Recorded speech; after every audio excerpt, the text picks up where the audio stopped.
Okay. Can you hear me? Yes. Okay. We Sounds are great, actually. live. I believe we're live. It's been a while. It's been There's since no way to March. tell. It doesn't come up and say, "Hey, you're live now." I mean, it does. Yeah, we're Does live. it? We're good. We're I good to haven't go, seen it. man. Okay. I mean, at least for me, it did. I don't know. Okay. But for anybody watching, hi. It's been a really long Hello. time. It's been a very long time. I believe the Deep Share's last official show was in March of this year. So I've taken a hearty lot of time off, and yeah, it feels good. Much Feels good. deserved. You feel Absolutely. refreshed after all of that? Yeah, it feels good. It feels good, and it feels good to be back here talking with you, my friend. For everybody that was not aware, we're starting a new series called "The Crisis of the Expert." And Duane, tell us a little bit about how this will differ from our previous series. I mean, we wanted to give a background into and like a summary of what we did last time, anyway, for the audience. But how do you want to Yeah. start this off?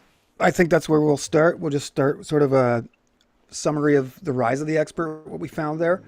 And so I'm going to just immediately share a screen for those that are unfamiliar with our website. Let me see if I can find it.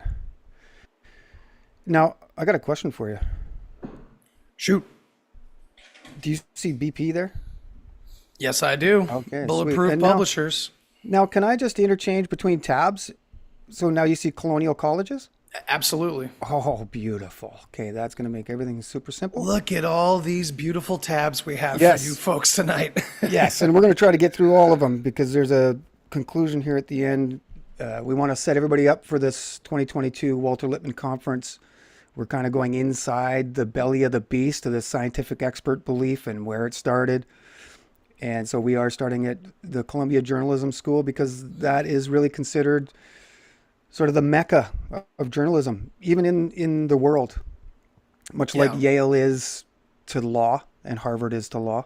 So we're going to get into all of that. But so let's just take 5 minutes here and sort of refresh those that are familiar with it, and then sort of let people that haven't seen this and aren't familiar with our Rise of the Expert series sort of familiarize themselves with it a little bit, at least in the direction that we're going. I invite people to go to BP.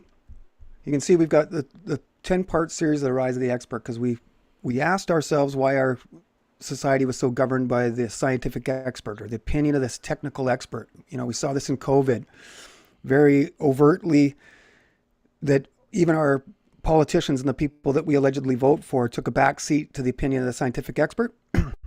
Now, I thought this was a relatively new phenomenon, but it turns out that it's not. And actually, it's a major part of the New World Order, this overtaking of the Western society by Marxist belief, socialists, and this sort of conglomeration between the Fabian socialists of Britain and the American progressives, men like Louis D. Brandeis, the first Jewish U.S. Supreme Court justice. And he's a prime figure in all of this.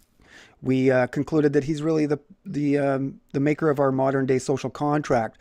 So we see in part one where he is actually the closest personal advisor to Woodrow Wilson in 1912. He meets Wilson about the same time he meets Jacob de Haas, who was the secretary to Herzl right before the 1912 election.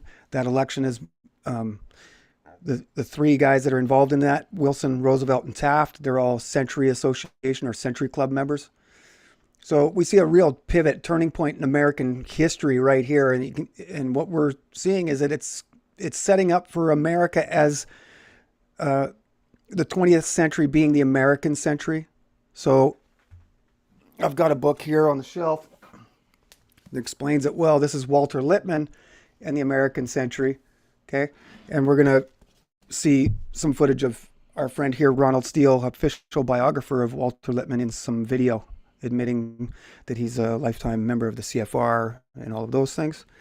So as we go through, I want to sort of share some of the sources that we're using. I think it's important to have people see the process that we're using to get to these conclusions that we're making, because that sounds pretty crazy. A U.S. Supreme Court justice being the founder of our modern day social contract. but for those that have looked at our work and been through it, we're seeing very little resistance, very little debate. And this Rise of the Experts series that we had, Andy, opened all kinds of doors to other opportunities for me and you. And so we've expanded sort of all of those people that have looked at our work and realized what's really going on are now bringing us more information. We're going down further avenues. And it feels like it's accelerating this understanding of our society under a progressive mantra. This progressivism is a man-made construct, is what we're showing, to make us think that we're supposed to be on a hamster wheel and we're always supposed to be moving forward, being of good utility to the greater good. So on top of being the closest personal advisor to Woodrow Wilson, 1912, they call him the architect of the new freedom. This is the Federal Reserve and the Federal Trade Commission. We've been through this.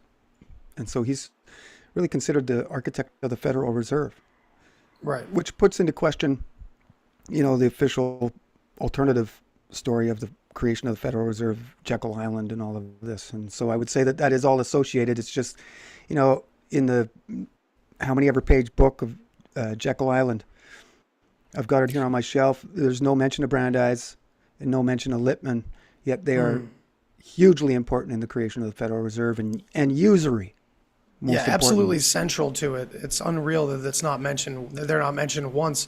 So it kind of, and when you think about what you call the official alternative creation story of the Federal Reserve, it also includes very fantastical ideas. Maybe not outlandish to the point where it wouldn't be possible, but it involves the sinking of the Titanic, and it's a really provocative. To me, stepping back now, it's we see this expert in everything, right? Even even our alternative heroes are new experts, and most of the time, if we look back in history, as we have so many times, we see that the heroes are always afforded to us. They're always handed to us, no matter what they're selling. Yeah. And this is actually a great example of how they do control the opposition, and they take control of narratives that are working against their self-interest. Right. Brandeis, Lippmann, and these guys are key examples. So in the second part, we show Brandeis as the coiner of the term scientific management. This is the perfectibility of man, the first meeting of man and machine. So the rudimentary first steps of singularity, transhumanism, all start here with Brandeis, 1911.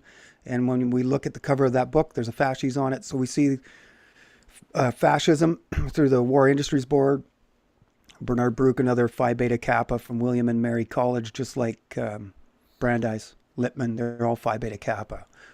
And so in part 4, we talk about Brandeis' influence on Christian dispensationalism, Eugene Blackstone and the petition to have the American government assist the Jewish people in the pogroms that were happening in Central Europe at that time. And then again, Brandeis brings this 1891 petition to the attention of Woodrow Wilson, and this is really where he starts to push a Judeo-Christian approach to American Christianity, and the social gospel, another important aspect in that the father of the social gospel, this is where we combine Christianity and socialism, actually Walter Rauschenbusch's son marries Louis Brandeis' daughter, and together they have children. They all sort of follow this ominous continuity of social radical reform to the point where today their great-grandson is the president of the Interfaith Alliance. So you can see that there's still their presence, and that's what you're going to see through this entire series is all of all of this stuff that they've initiated over 100 years ago is still very prevalent today. So the science of law and the philosophy of law, we talk about how it's, our law system and the sociological jurisprudence. Brandeis is a great practitioner. He teams up with Oliver Wendell Holmes and Nathan Roscoe Pound out of Harvard Law, and they establish a new system of law centered around the collection of facts and statistics and social science, rather than arguing cases through arguments of law. Now it's more about civil duty, social justice. Okay, there's an important distinction to make here. And then, 8, 9, and 10, we show the rise of the university, rise of internationalism after that, because Woodrow Wilson's second term, the final 4 years, is really about establishing internationalism and having America changed so that they were congruent with each other, so that America could lead the world into the 20th century through internationalism. Okay, so And it sounds like Woodrow Wilson seems to have regretted that quite a bit in his later years, writing that he made a horrible mistake by basically handing the country over to a few powerful men. yep, I would say that there's certain naivete there with Wilson, but his father is also the guy responsible for splitting up the Presbyterian Church into a north and south. So we see a ominous continuity through all of these people's parents. So in our story, they are the prime movers, but we see that there's also a movement going all the way back to the Enlightenment and this real traditional fight between science and man and God. Okay, so this is really where it all goes back to, and we're going to really sort of emphasize the modern, more contemporary history because it's more relatable to us today. But we're going to show you how it goes back to the scientific revolution, the Enlightenment, all of those things, as it would make sense, right?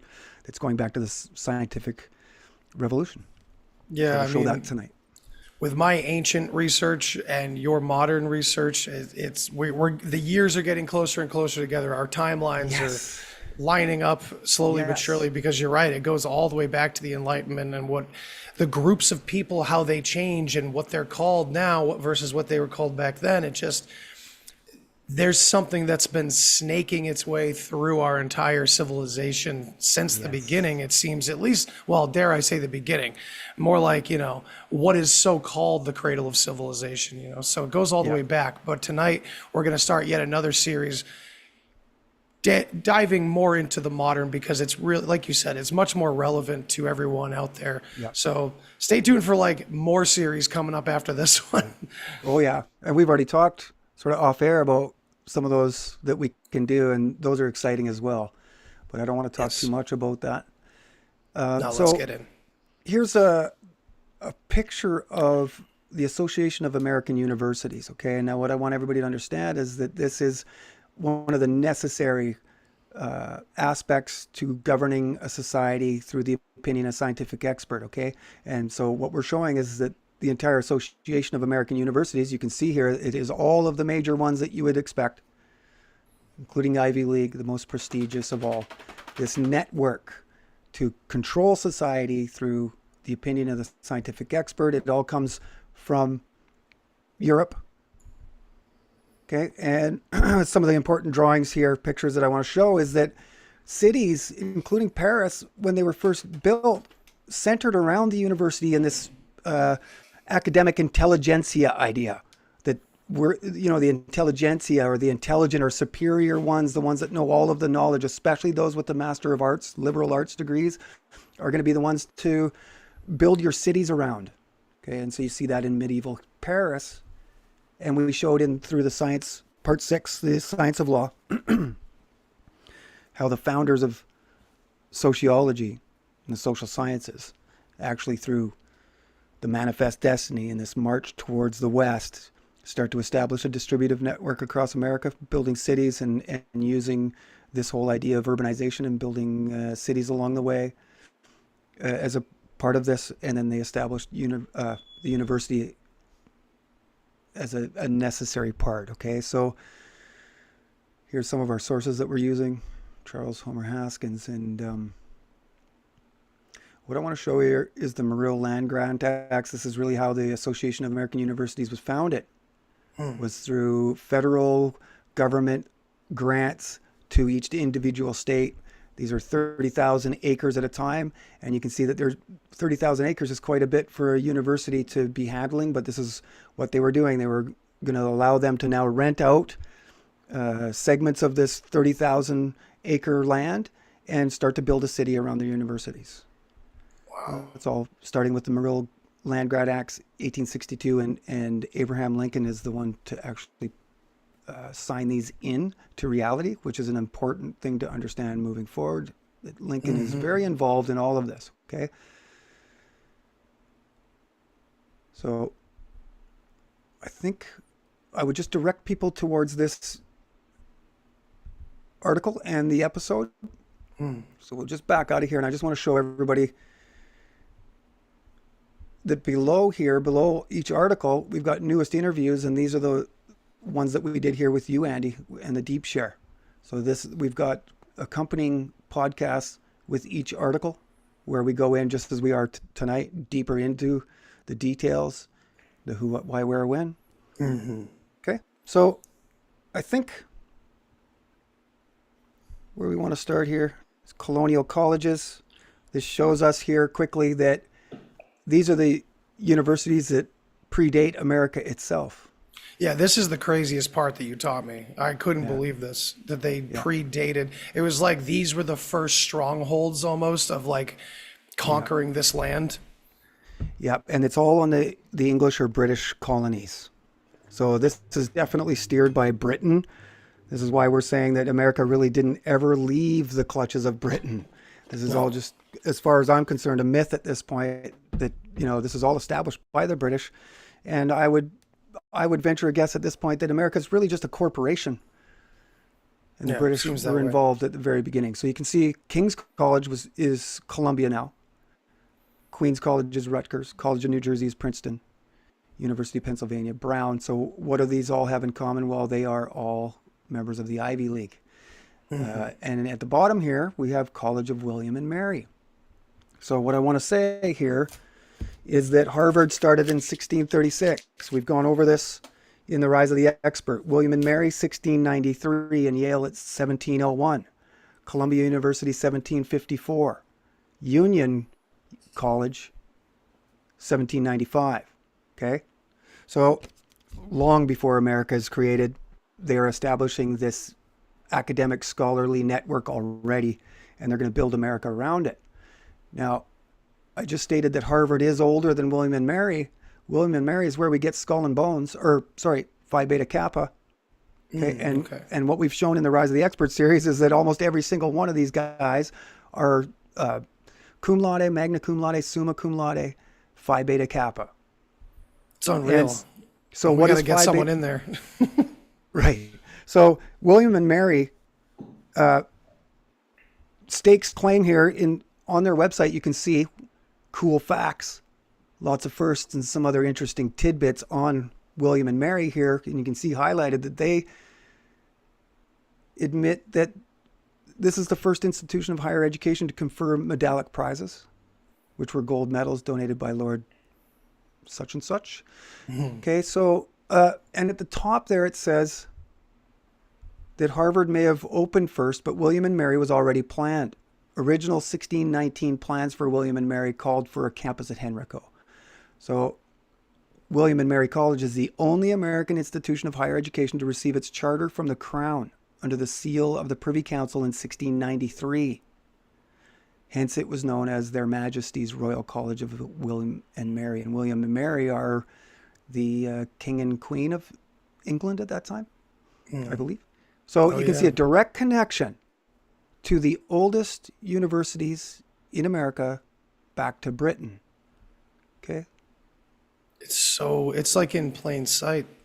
Yeah. And it's like a whole new thing now. I mean, just as Liz said in the chat here, in a way, aren't the smart cities going back to that university idea and building the cities around their ideology? And I was thinking that when you were saying it earlier, how they're kind of going back even to like the company town idea as well, where, and you know how disastrous those ideas always were anyway. Right. They always end up bankrupt. Yep, I would say that's a very good observation, something I didn't really think about, but that is exactly what's happening there. They're just bringing people back into the city again. And there was wars fought over this originally, over 100 years ago, 150, 200 years ago. They were putting people into factories through the Industrial Revolution, and people that were living on homesteads and that were supporting themselves without provision of authority had big problems with that, as you would imagine. Right, yeah. So Harvard, let's talk about Harvard for a moment and its origins. If you want to talk about the origins of Harvard, you have to talk about Increase Mather, Cotton Mather, okay? And one of the other things we want to show here is that they are all based on theology. These are all either Presbyterians or other denominations, but all of these universities are started first through religious sects or groups of men that are, you see here, Church of England. Okay. So Increase Mather is the son of Cotton Mather. He's president of Harvard from 1681 to 1701. So 1636, Harvard starts. So about 50 years later, Increase Mather is the president. But these guys are around at the origins of it. So the Mathers are considered founders of Harvard. And we see a connection directly to the Salem witch trials. So he's the president of Harvard at the same time as the Salem witch trials are going off. And he's very involved in it. On what side? Right. So he actually advocates for witchcraft. He writes a book. It's here somewhere. Remarkable Providences here, okay? And he writes a book, and he starts to show all of these different ways that witchcraft can be used. So in 1681, when the agitation of the Massachusetts Bay Colony over the questions respecting the imperiled colonial charter was rapidly approaching a climax and the public mind was already feverishly excited, the ministers sent out a paper of proposals for collecting facts concerning witchcraft. Okay, this is the origins of Harvard. And when is this? This is the 1600s? 1681, 1684, in that region is when he publishes this work. Okay. The book also contains remarkable sea deliverances, accidents, apparitions, and unaccountable phenomena in general. And then we see a quote here from Helen Rex Keller, not Helen Keller that we're all familiar with, but a different one. She says, quote, "It is rather remarkable to learn from this work that modern spiritualistic performances, rappings, tippings, trances, second sight, and the like, were well known to the grave fathers of New England, although they unfortunately looked upon them as far more serious matters than do their descendants today." I just thought, interesting rapping. We have rap music today, right? Yeah. And so I think that there's a definite connection there in that these guys are deep into researching society. This is the origins of the research university. What are they researching but us gathering stats and facts and then applying those findings back into society to steer us? Okay. Yeah, very interesting, spreading like a positive light of witchcraft in this time period. Right. Of course, Yes. it seems like dialectics at work when we have a mostly very pious, religious group of people living in these places. And the masses, at least, are very religious at this time. So, I mean, I'm surprised that this guy wasn't burnt at the stake. Right. This is key point there made by you in that all of these men are religious, deeply religious. So you can see they actually start to steer the religion out of these research universities to the point where they're basically secular today. And So strange. when you look at Brandeis University, his shield or logo for Brandeis University actually contains Hebrew on it. So you can see a total shifting. Okay. So Cotton Mather is Increase Mather's son. Cotton Mather also involved in the witch trials. He is considered, Cotton is, the first American evangelical. Okay, and what is he doing? What's he known for? He's a promoter of new experimental science. And what is new experimental science? When you click on it, with the scientific revolution. So you can see that this goes back now. We're looking at the origins of Harvard. They're looking into the possibilities of using witchcraft. And this all goes back to scientific revolution through what is called the new experimental science. We've already shown through the rise of the expert that the origins of the experimental psychology laboratory with Wilhelm Wundt at Leipzig and then also William James at Harvard, pretty much coinciding in history at the same time. They're creating the first experimental psychology departments and then infusing that into this Association of American Universities. So that's very interesting, right? That, we consider mainstream media, the word media, medium, They're both connected etymologically. Medium also can be considered a necromancer, speaking to the dead. And so that brings up images of, the television talking heads, Absolutely. news anchors. We say that they're speaking to the asleep. Well, they're really dead. There's no soul in these people. So that's just was some interesting things that I took from that. And to establish in people's minds just how important these universities are, I just quickly did a few searches on what today sort of the mainstream narrative considers the top universities in America and the world. So we see Harvard, Yale, Stanford, top. Of course. Okay. Stanford University was basically Yes. like the home base of MK Ultra. Right. Stanford is, one of the original nodes of the internet, as is this entire Association of American Universities. When you look at the way the internet was first established, they're using all of these universities. So there's a connection between the military, like MIT and defense research and all of that, to the universities. And now, honestly, Hollywood, when you look at the membership makeup of the CFR, those are really the original nodes of the internet. They wanted all of these groups of people to be communicating with the latest technology, things at that time that we didn't have any clue of. Okay, so Stanford, again, number one in law. Yale there, University of Chicago. So these are all key universities that we've shown through our story. And then world university rankings as far as law goes, you can see Yale. It's there. Okay. So we're not saying anything out of turn here that Yale and Harvard and Columbia, these universities are hugely important in not only steering narratives in America and steering society in America, but around the world. The only time that they're superseded is by really their big brother, University of Oxford. This is where everything comes from Britain. They establish all of this.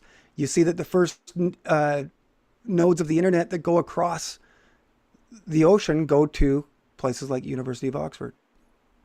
So we see MIT not far from you, Harvard. None of these are far from Cambridge. Yeah, right. So Boston, a key area. This is where the first settlers came, and this is where William Eugene Blackstone ends up.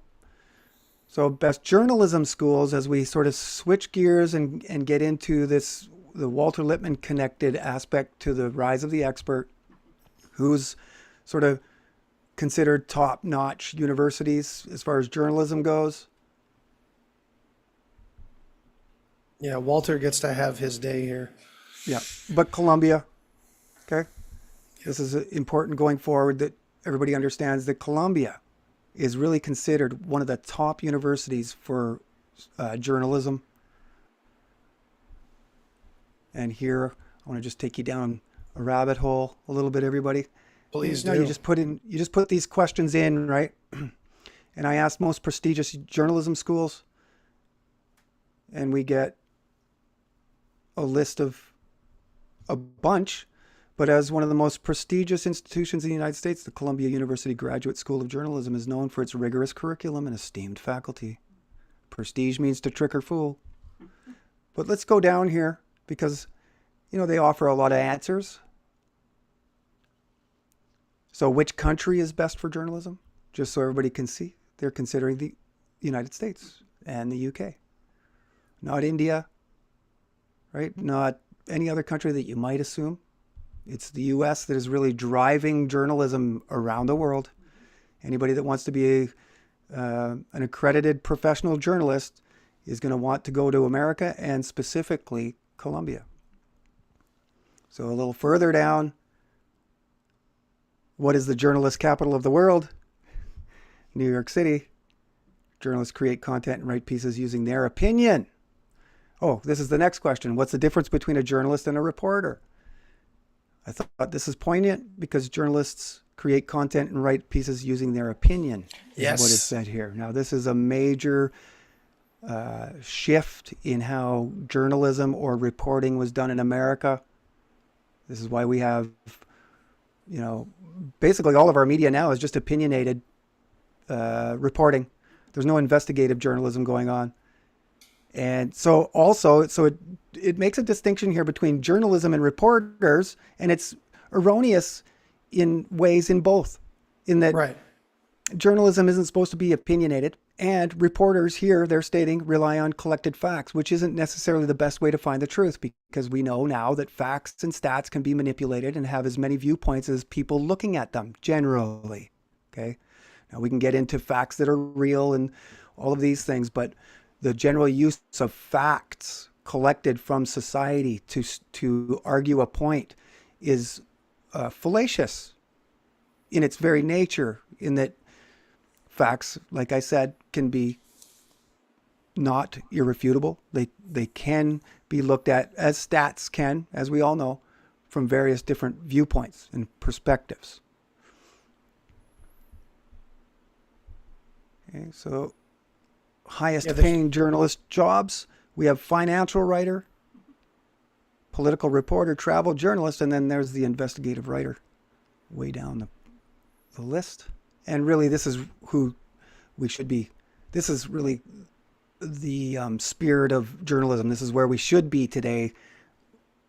Our media should be represented by a lot of investigative writers. Mm-hmm. Yet you can see that writing on financial stories, political, this is what makes you the money. Okay. The opinions. Yeah. And so who is the most respected journalist in the world? Well, they put Lester Holt, Anderson Cooper, and a string of mainstream leftist media. So you can see there's an obvious bias here. Of course. Yeah, well, Anderson Cooper, too, my goodness. I mean, he was like, what, in the CIA or something like that? He had some shady connections. I recently saw a picture of him as a very small child with his mother, and they were in their, like, his childhood home with this very creepy painting of, like, it was like a satanic painting of like Moloch, or it's like someone sacrificing Jesus to Moloch or something like that. Right. It's unreal. He's connected to the Vanderbilts, right? Right. And that picture was taken, if it's the one I'm thinking of, inside their home. Yes. So I just wanted to show everybody that, how important Columbia, Yale, Harvard is, how long they've been around, longer than the United States itself, and the importance of the university to the rise of the expert. Okay, so now who is Walter Lippmann? We're going to get to our number one protagonist here. And this is what he looks like. For those that don't know or have never seen him, which is very likely. This is the story that has been hidden underneath all of this, the distraction to keep you from the truth. So he coins the term stereotype. He writes famously the book Public Opinion, of which we're going to get into major through this series. Okay. He writes a syndicated column, one of the longest ever, Today and Tomorrow. It's a very progressive title because there's no yesterday here. Right. This is the key with progressivism, is that we don't have any time to look back. It's always today and tomorrow, and most importantly, the future. And the future will be perfect. Okay.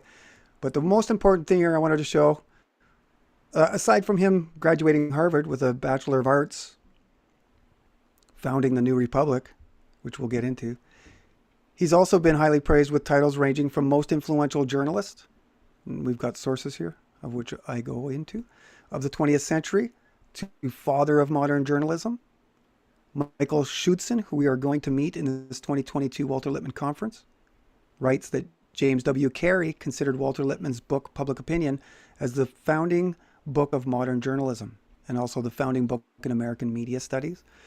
So, yes, these are professors at Columbia that are talking of Lippmann like this, okay? And we see here that they are citing Ronald Steele, the official biographer of Walter Lippmann. He's a follower of Reform Judaism, otherwise known as Progressive Judaism. Okay, and so remember these names here: Michael Schudson, James W. Carey, because we're going to get into their bio here quickly before we get going. But first, I wanted to show this video. If anybody's ever heard of Chad O. Jackson, he's on top of this. He's in the middle of, he's just put this part one out within the last year. But I was actually having a conversation with him online during one of his other shows, and he indicated that he really wants to get a second part to Lippman. And in here, in this video, he says that he actually wants to make a 5-part series, including a deeper look into Lippman's friends. So I think we're a few steps ahead of Chad O. Jackson. I'm hoping that I can talk more with him and maybe get on his show and talk about progressivism, because the way that he talks about Walter Lippmann sounds a lot like me. So we'll just let this roll. There's a couple clips from here that I want to take, and then we can discuss after, okay? Excellent. And let me know if the volume is too loud or not loud enough. Sounds good. Who is Walter Lippmann? For those of you who have Maybe just up a little bit. film Uncle Tom 2, of which I'm co-producer, you probably heard that name. That name probably That's has all I got. rings to Walter Lippmann. Walter Lippmann is one of the young movers and shakers. There's a scene where we talk about movers and shakers, which is Oh, sounds like we just lost audio. art patron There we go. who lived in Greenwich Village in the early 1900s. He would have these dinner parties at her apartment here in Greenwich Village, where she brought together these young socialist children of elites, fresh out of college, where they were radicalized to believe in Marxism, collectivism, egalitarianism. They were very discontent with what they perceived to be the aristocracy of America, what they believed to be the kind of stuck-up, stuffy Western civilization. I think we might be having volume trouble, but Suffocated them, and they sought to be free. you know what? There's an option when you share screen to you click this little box and it says like share audio too, like share audio along with it. Okay, let If me you see. yeah, if you didn't have that click before, it might change it if we try it this time. Okay. Kind of sends the audio that you're watching right through. Okay. But and, appreciate you guys reaching out and letting us know. Okay. Let me see if that works. I don't have a, I know what you're speaking of, that little button that's usually there, but I don't see it. They might have Let me just updated keep Zoom. going further. And let me know if this helps. Okay. Education, and they Way were better. very partial to anything having to do Okay. let's with start that anarchism, over. socialism, so on and so forth. Yeah, we'll start that over. Who Apologies, guys. is Walter Lippmann?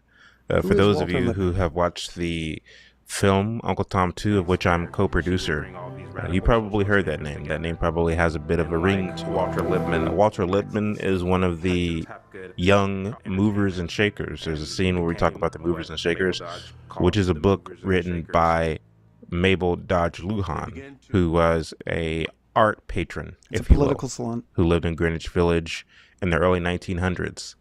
She would have these dinner parties at her apartment there in Greenwich Village, where she brought together these young socialist children of elites, fresh out of college, where they were radicalized to believe in Marxism, collectivism, egalitarianism. They were very discontent with what they perceived to be the aristocracy of America, what they believed to be the kind of stuck-up, stuffy Western civilization that suffocated them, and they sought to be free from that suffocation.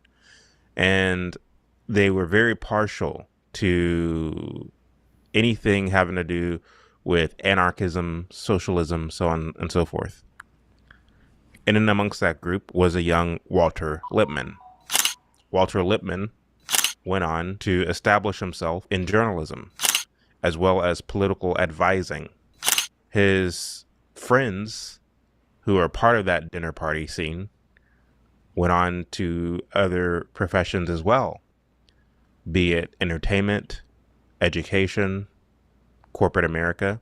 colleges and universities, and they were able to get at the heads of those institutions. And in so doing, they were able to slowly but surely, very gradually shift the cultural undergird of America from being a Judeo-Christian ethic to being more of a postmodern ethic. So that's the handiwork of Mr. Walter Lippmann and his friends, who I will get to in later episodes. And so, why is Walter Lippmann important? He wrote a lot of books that basically expressed his worldview, his thesis, the way he sees things. But why should that matter? I mean, people write books all the time. There's books coming out every week, it seems, on Amazon, of people talking about bizarre things that they believe. Well, the reason why Walter Lippmann is important is because we call him, he's praised as the father of modern journalism. And so a man who has received such a moniker is worthy of at least some examination, is he not? I think so.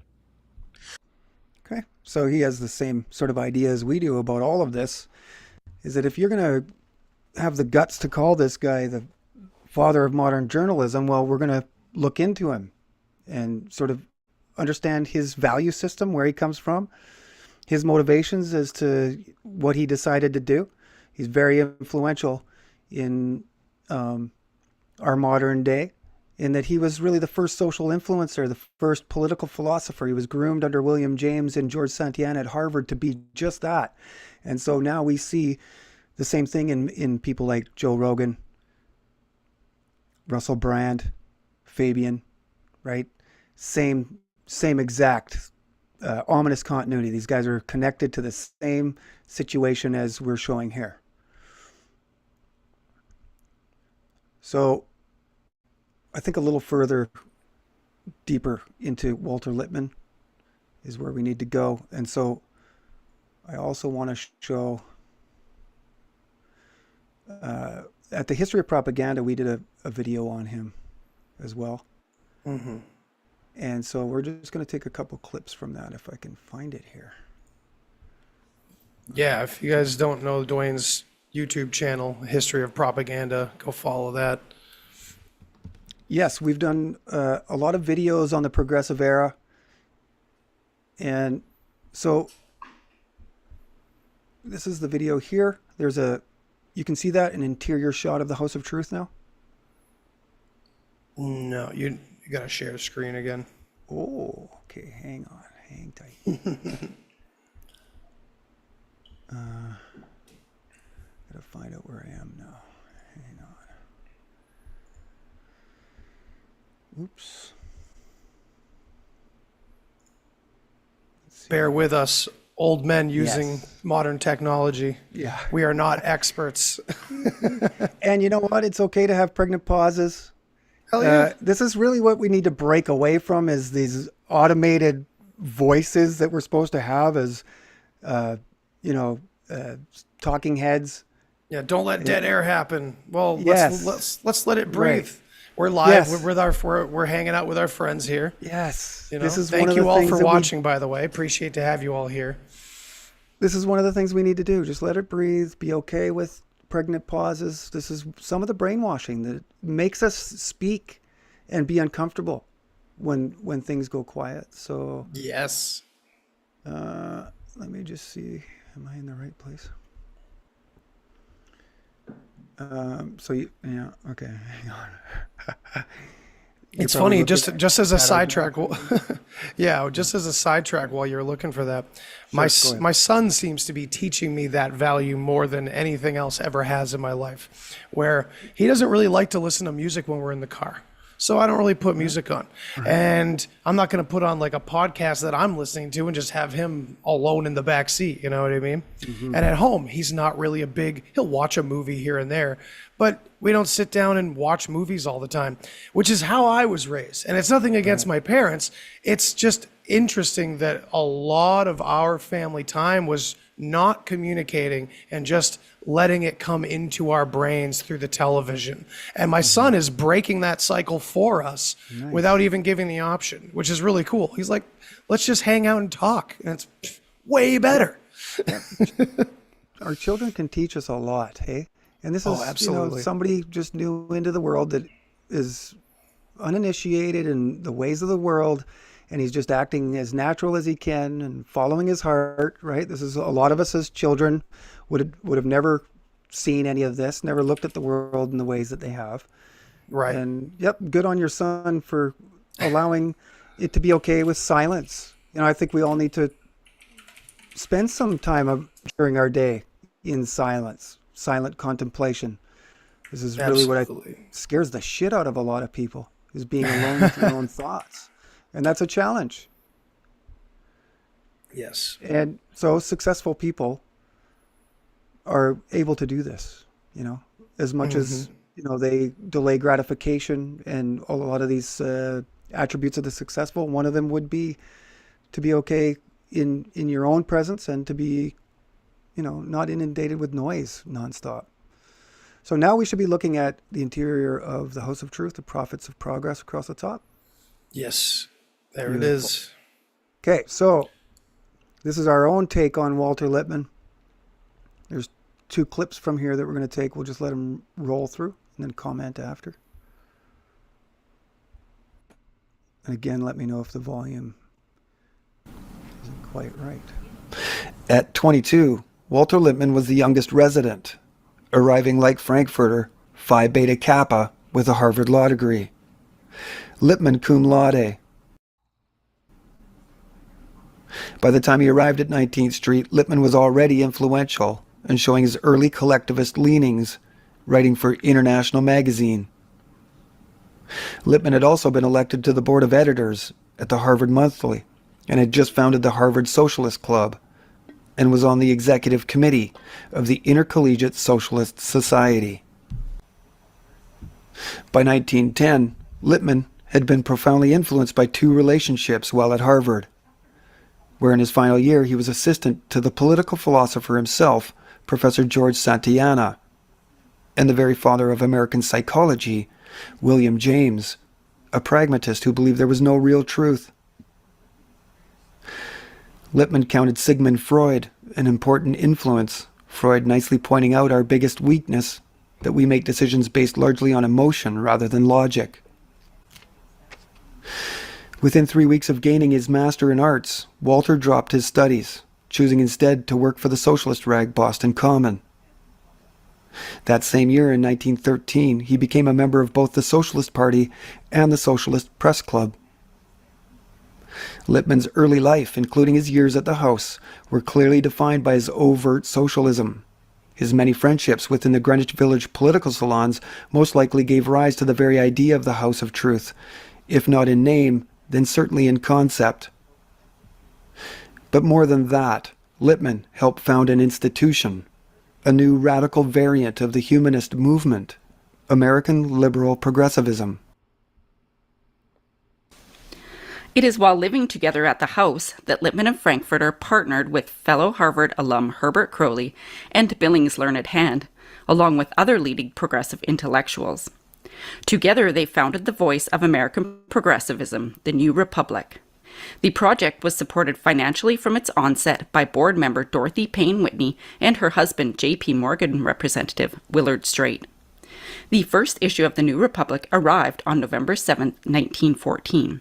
The End of American Isolation, the keynote message of its first issue, a push to military preparedness, some 30 months before Wilson declared war on Germany. Okay, and there's a quote from Walter Lippmann regarding the New Republic and what it shall be. He says, "We shall be socialist in direction, but not in method, in phrase or allegiance. If there's any word to cover our ideal, I suppose it is humanist." So you can see a connection here to John Dewey and the humanist movement. Humanist manifestos written around this time. Which to me has always sounded so oxymoron to what they really are in retrospect. Sure, exactly. And so what I want to show you there is the socialist world that Lippmann grew up in. He's a founder of the Intercollegiate Socialist Society. So he's, Brandeis is creating, as we've covered in the Rise of the Expert series, secret Zionist organizations, the Parashim and the Menorah on Harvard campus. Nathan Roscoe Pound is opening Freemason lodges on the campus of Harvard, and Walter Lippmann's originating the Intercollegiate Socialist Society. And what is that? But all of these socialist secret societies at intercollegiate. So first of all, throughout the Ivy League, and then throughout this Association of American Universities, they are building socialism into, and I mean, look at who they're going after, these university students, the youth that have a future. And this is the assembly line of the management class, right? They've identified these people as going to be managers. They're arming them with a master of liberal arts degrees or a bachelor of arts degrees, so that they're understanding life, and our life on earth is far expanded as they can, so that they can become managers.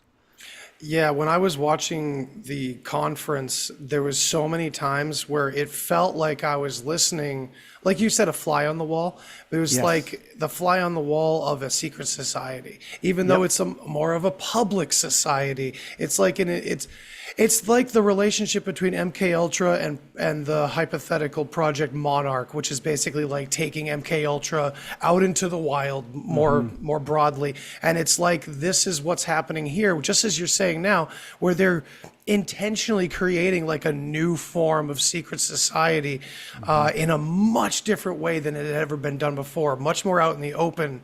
And the initiation is completely different.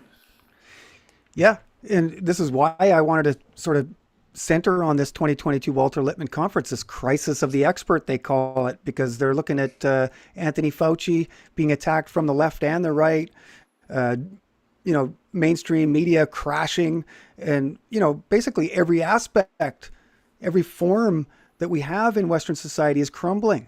And we're showing that it's the same people, just organized specifically to go down each aspect or form of society, doing the same thing, a demoralization program.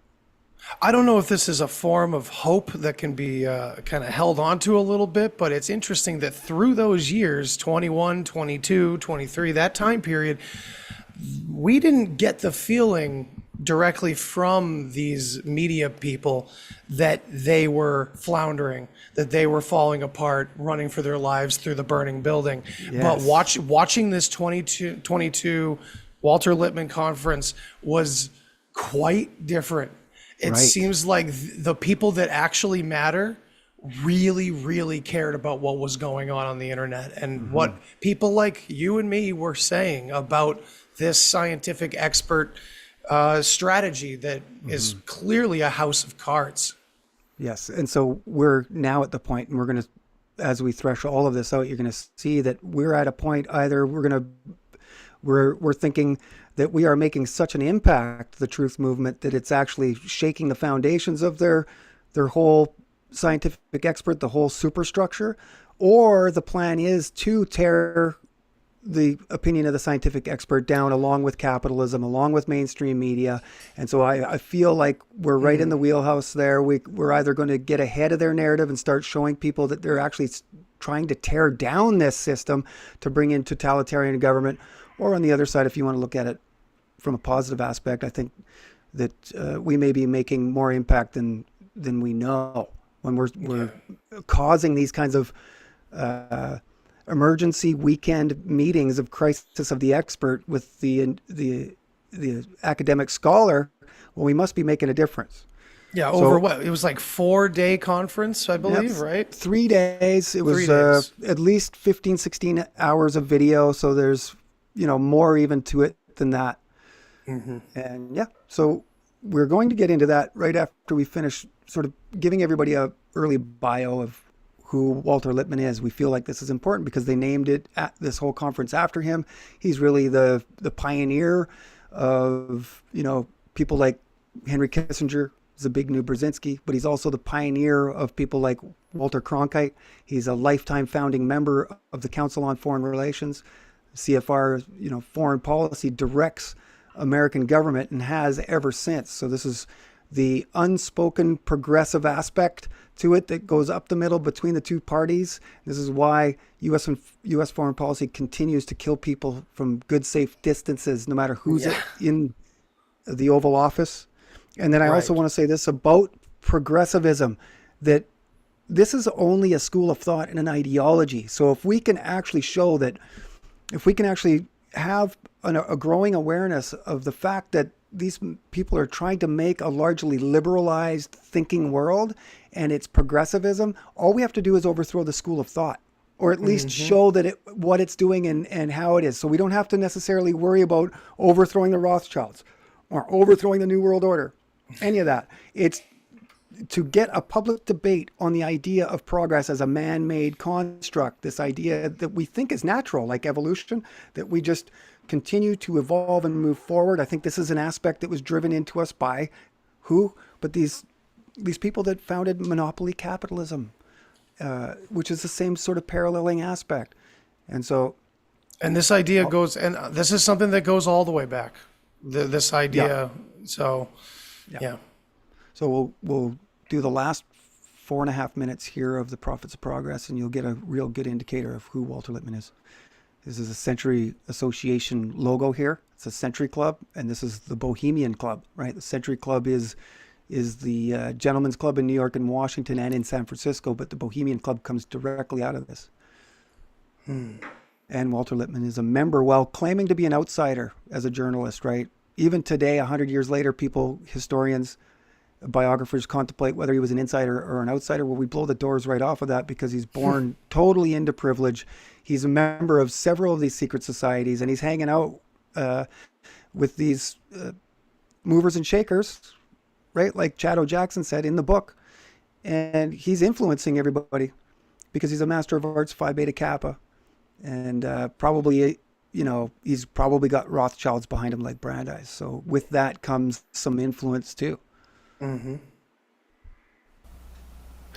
Lippmann, one of the very first founding members of the Council on Foreign Relations, remaining a member his entire life, and these memberships just an extension of his fraternal oaths.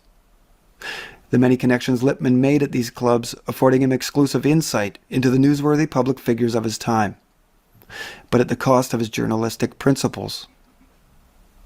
Lippmann was, as were many of the men involved in this story, members of the same interlocking New York private societies. This network managing to exist just beneath the current of public awareness, allowing them enormous influence on the direction of society, while also maintaining an intensely private anonymity. Just give me a hard time. History shows this to be where policy, both foreign and public, is first formed and directed to this very day, and Lippmann, perhaps the most high-profile member of the press ever, was both guest and member, only maintaining a perceived arm's-length relationship with the very same elite circles that Lippmann both publicly reported on and denied personal involvement with. Was he a member of the Council on Foreign Relations at any time? Yes, he is not only a member, but he was one of the founders of the Council. The Council was formed in the early 1920s to really educate its members and educate Americans about the need to become involved in foreign affairs. And Hamilton Fish Armstrong was the first, and for many years the only director of its publication, Foreign Affairs. Lippmann was deeply involved in the work of the Council for a very long time when he lived in New York, and remained a member of the Council for his entire life, as far as I know. Lippmann was largely responsible for the drastic 20th century shift in the definition of journalism. He changed what it meant to be a journalist. He personified what we see across the entire mainstream media landscape today: full-scale punditry and appeals to the opinion of the expert. Public Opinion, Lippmann's most influential work, opens in Plato's Cave, the first chapter titled "The World Outside and the Pictures in Our Heads." He coins the term stereotype and manufacture of consent, later claiming the social scientist to be the most useful tool towards what Lippmann called the Great Society. The social scientist, quote, instead of being the man who generalizes from the facts dropped to him by the men of action, he becomes the man who prepares the facts for the men of action. This is a profound change in his strategic position, end quote. After 100 years, an easy distinction can be made of Lippmann, that he was less a journalist and more a social scientist. He offered less the truth and more his personal opinion, offering, just as a social scientist does, the facts for men of action, standing in front of decision instead of behind it. He was what he called in public opinion an entering wedge, quote, an expert between the private citizen and the vast environment in which he is entangled, end quote. It is not an understatement to suggest Lippmann was a central force in the shaping of what American journalism would be for the next 100 years. There has been no one like him before or since. Lippmann is today regarded as one of, if not the most important journalist of the 20th century. Lippmann regarded as the very father of modern American journalism, and his most famous work, Public Opinion, thought of as the founding book on modern journalism, and an ongoing reference subject for aspiring college writers as the founding book in American media studies. James Carey. Meaning that much of what the media is today, and will be in the future, is shaped by Lippmann's personality. And it makes sense that almost exactly 100 years after Public Opinion's release, the book has become a mere perfect reflection of what our media has become today, a blatant propaganda arm of the executive government. Okay.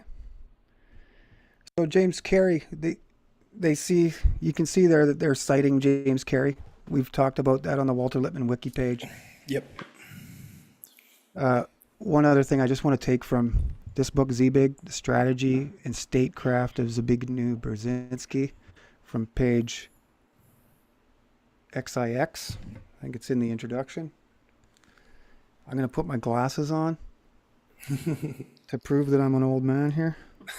So, in the pantheon of major American foreign policy thinkers and practitioners, where is Zbigniew Brzezinski's place? It is only a slight overstatement that since at least the end of the World War II, the practice of self-interest and the rhetoric of idealism have guided U.S. foreign policy. Such influential thinkers as Walter Lippmann, Hans Morgenthau, George Kennan, J. William Fulbright, Henry Kissinger, and Zbigniew Brzezinski have all stressed the national interest as the guidepost to be followed. Okay, so they're pointing to Walter Lippmann as the pioneer to men like Zbigniew Brzezinski and Henry Kissinger. These are all major, famous U.S. foreign policy leaders. Yeah, social influencers, basically, of the primary kind. Yes. So, also, I want to state that two things that I missed there, that Cotton Mather, going back to the origins of Harvard, this is really one of the first ever experimental inoculations. So we're going back to the startings of vaccines. Mm-hmm.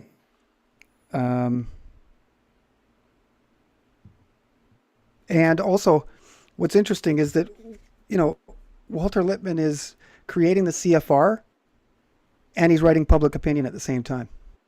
Jesus. Okay.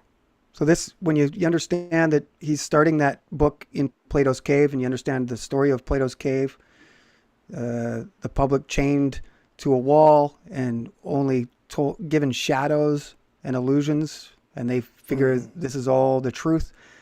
Lippmann famously says the truth and the news are not the same thing. Right. Okay. He talks about this sort of expertness between the ordinary citizen and the vast environment in which he's entangled. And so the answer to all of this is the scientific expert. Right. Okay. So just to show the connections between Fabianism and Walter Lippmann, I just want to break this one out. It's a story on the history of the Fabians. So we've already gone over the fact that Louis Brandeis is establishing the industrial democracy that Sidney Webb wrote about in 1902, his famous book, Industrial Democracy. Okay. And so I just want to show the similarities and parallels between the way that the American progressives are thinking and the Fabians. So in this Fabian book, it states here that Sidney Webb is the founder of the Fabian Society. He's the guy that chairs the meetings for the Inter-Allied Club leading to the Paris Peace Conference. He establishes the League of Nations, NATO. So Sydney had long considered... Hang on one sec. Get those glasses on.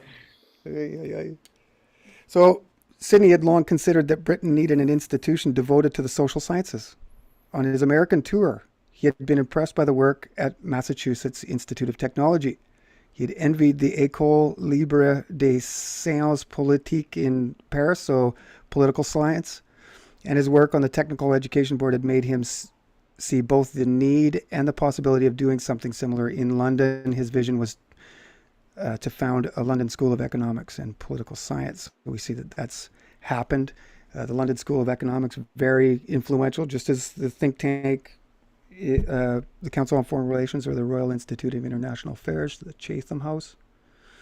Okay, and so then another quote here from the next page. Above all, we want the ordinary citizen to feel that reforming society is no light matter and must be undertaken by experts specially trained for the purpose. Okay, So the connection's so obvious. yeah, and Walter Lippmann and Graham Wallace, another founder of the Fabian Society, are close personal friends. When Lippmann goes to Britain, he stays with Graham Wallace. And when was the Fabian Society created? Late 1800s, 19th right? century. It wasn't called the Fabians, but it turns into. Yes. So they're combining Herbert Spencer's Darwinism, like how he's attributing it to humans. He's in the same circles as T.H. Huxley. Oh, okay. So from this fusion of Spencer and Darwin with the positivist religion, that's Comte, we've talked about him already, which had so strongly affected both of them in their youth, the Webbs concluded that superior societies could be built only by superior people.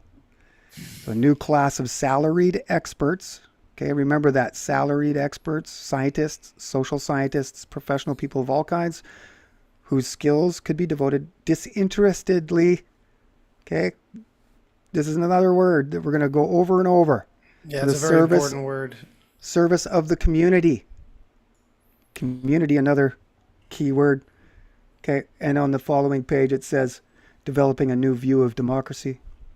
They wanted an industrial democracy which would supersede such archaic struggles under expert guidance. They believed both labor and capital could move forward to what Sidney called a scientific socialism, in which cooperation in the interests of the whole community would replace selfish sectionalism. So he's talking about bringing labor and capital together. Who does that? But Louis Brandeis in the Protocol of Peace in 1910, 1911. Look at that. Okay, and Brandeis followed Sidney Webb, studied the Fabians before he did all of that. Okay, so that's pretty profound, right? Yeah, these connections are just, very profound. Right, and the other thing we must remember is the Fabian Society today is the British Labour Party. Right? It's not like it's a secret society. This is a major aspect to the British voting system. Yeah, it's very similar to this idea of the university public society almost. Right. And I might be getting a little ahead here with this comment, but John made a great comment. He said, "Are they looking to tear down the human expert to give rise to the artificial expert?" And I'm wondering that's a good how point. this might tie in at some point in this series, considering when we can't talk about Walter Lippmann without talking about technocracy and the technological revolution. It's all part of it. That's their dream. That's their wet dream from back at the turn of the century. Yep. So if you want to see what the Fabian idea is, really boiled down to a 2-minute video, here it is. let's do it. I think some of us are familiar with this video of George Bernard Shaw admitting that there was an incredible amount of people that he wanted to kill. Yes. Right? So I'm going to try to play this, but my little stop share thingy's in the way. Hang on 1 second. We'll figure it out. All the little quirks. Yeah, usually it'll I never know Can you exactly hear how that? to make my opinion Yes. clear, because I object to all punishment whatsoever. I don't want to punish anybody. But there are an extraordinary number of people whom I want to kill. Not in any unkind or personal spirit, but it must be evident to all of you you must all know half a dozen people at least who are no use in this world, who are more trouble than they are worth.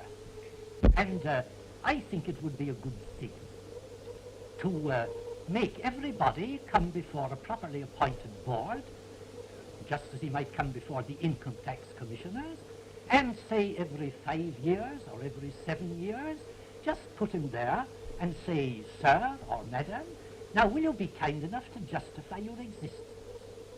If you can't justify your existence, if you're not pulling your weight in the social boat, if you're not producing as much as you consume, or perhaps a little more, then clearly we cannot use the big organization of our society for the purpose of keeping you alive, because your life does not benefit us and it can't be of very much use to you. It's like such a central socialist ideology in plain sight. I mean, there's really, it's like, it's communism. He's describing communism. Yeah. And so Plain he's saying, simple. he's saying that he wants to propose where people come before a tribunal every 5 to 7 years and justify their existence. And if they can't, then they don't have any cash value. This is another word that we want to know. Keep in mind cash value, because it's utility. It's utilitarianism. If you aren't of good utility to the greater good, he doesn't say what's going to happen to you, but he does say that there's an extraordinary number of people that he would like to kill. Right. So this is one of the founders of Fabianism, George Bernard Shaw.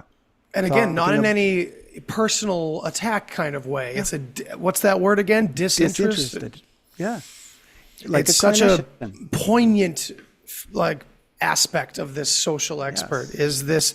I mean, as John was saying about the AI expert, it's almost like the predecessor of that, where yes, no emotion necessary, which is really interesting when you just quickly take a step back and you look at what that mentality says about the assumption of what reality is and what life is supposed to be. That we have to desperately prepare for something in which, in order to do that, we have to continuously progress, right? What are we progressing towards? This is the thing that never is answered by any of these men or women. It's just an endless fucking wheel. Right. And they just put everything in the future perfect tense. This is what we went through in the part 1 and part 2, the future perfect. It's a childhood fantasy. In the language. Yes. Yeah, it's a childhood utopian. Fantasy. Yes. And they never actually show you, they'll show you images and pictures and talk to you about the future and how great it's going to be, but there's no time to talk about the means and the ways in which they're getting there. This is the role of Comte's positivism that we talked about. Yes, exactly. Okay. There's a disregard for the past. Yeah. Right. So we are starting to get to know our friend here, Walter Lippmann. Okay. And now I want to show that we are getting sources from reputable places as far as you want to consider Yale reputable. All I'm saying is that they have the Walter Lippmann papers there. And when you go into his timeline, they're admitting all of the same things that we are. You can see the chronology of Walter Lippmann's life, the biographical, historical timeline of his life. You see that he enters Sachs Collegiate Institute. This is a grammar school. And this is, that is Goldman Sachs related. So he's actually learning grammar, the proper way to communicate, the beginnings of a liberal arts degree from the Sachs. And you can see he comes from a very rich family. As a child, they go, there's 40 Atlantic crossings with Master Walter Lippmann there. Wow. As a child. So there's definite interest going back into that same area as Brandeis, same area as the founders of Hollywood. Okay. So you can see he's awarded all kinds of things along the way. He's confirmed as a member of Temple Emmanuel. So that's confirmation that he's a progressive Judaist reformist, not really Christian until later in his life, or not religious until later in his life. So graduated Sachs Collegiate Institute. He's awarded the Horowitz Prize. He enters Harvard College, lives at 12 Weld Hall. This is where he's groomed by William James and George Santayana. He wins Harvard College Prize for Academic Distinction, elected to the Circolo Italiano Society. He even teaches evening courses while an undergraduate. He's one of the winners of the Harvard College Prize for Academic Distinction. So you can see he's rising to the top even in these circles. active in Harvard Chapter Intercollegiate Socialist Society. He's elected to the Cosmos Club, Cosmopolitan, another one of these gentlemen's clubs of which, if you were considered an outsider, you wouldn't be a member of, yet there he is. Mm-hmm. He joined the Harvard Socialist Club, which we talked about, Chad Jackson talked about. You can see that he is deeply involved in the socialist milieu. He's close personal friends with Lincoln Steffens. He goes to work for Boston Common, a socialist rag. So he completes his AB degree, cum laude, Phi Beta Kappa, Alpha Chapter of Massachusetts, June 30th, 1909.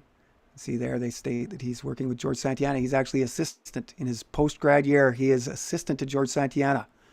Okay, he's not just a student, which puts him above everybody else, his fellow classmates. Okay, there's a reason why he's there. So within 3 weeks of earning his master's degree, he drops studies and leaves Harvard. He's hired as a reporter with the Boston Common. There he is with Lincoln Steffens with Everybody's Magazine. Okay, and I invite everybody to go here, have a look. It's there for everybody to see. He joins the Socialist Party, New York County, 1913. This is right when the House of Truth is starting to be established, and the Socialist Press Club of New York City. This is where he writes his first book, Preface to Politics. He's invited by Herbert Crowley to be one of the 6 members of the editorial board of a new weekly, The New Republic. Herbert Crowley writes the Progressive Manifesto, Promise of American Life, in which he proposes a large centralized government as the answer to everything. Okay, Lippmann writes his second book, starts his Today and Tomorrow column in 1915. He actually marries Faye Albertson and lives with her at the House of Truth for some time. He becomes the assistant to the Secretary of War. That's what they called it back then before they changed it to defense. Yeah. Okay, and Lippmann pleads to be there. He requests through several different channels to be assistant to Newton D. Baker. And there's that is a pictures really of him with strange- Franklin Roosevelt sitting, wargaming. I'm not sure what they're doing, but so he's invited by Colonel House to become Secretary of the Inquiry. This is the founding of the Council on Foreign Relations. That's what the Inquiry is, the precursor, just like the OSS was the precursor to the CIA. Yet we are showing that this is actually, as far as the U.S. intelligence communities, this is also the predecessor to the OSS. Yeah, this So this is the home. This is like the origin story. Yep, this is the origins of U.S. foreign policy, of Israel, of basically everything. League of Nations, United Nations, NATO, the think tank itself. And it's coming out of liberal arts majors. It's coming out of Yes. these very Yep. socialistic, intelligentsia types. Well, yeah, and I would say that here is one place that possibly people confuse the word liberal. Liberal arts meaning, the true liberalization or the liberalizing of one's soul through knowledge. Right. Not the same as liberal, neoliberal, classic liberal. It's not in that sense. Right. We do still point today to the liberal arts as one of the major solutions, because this is what the education that they removed from our schooling Right. to deliberately dumb us down.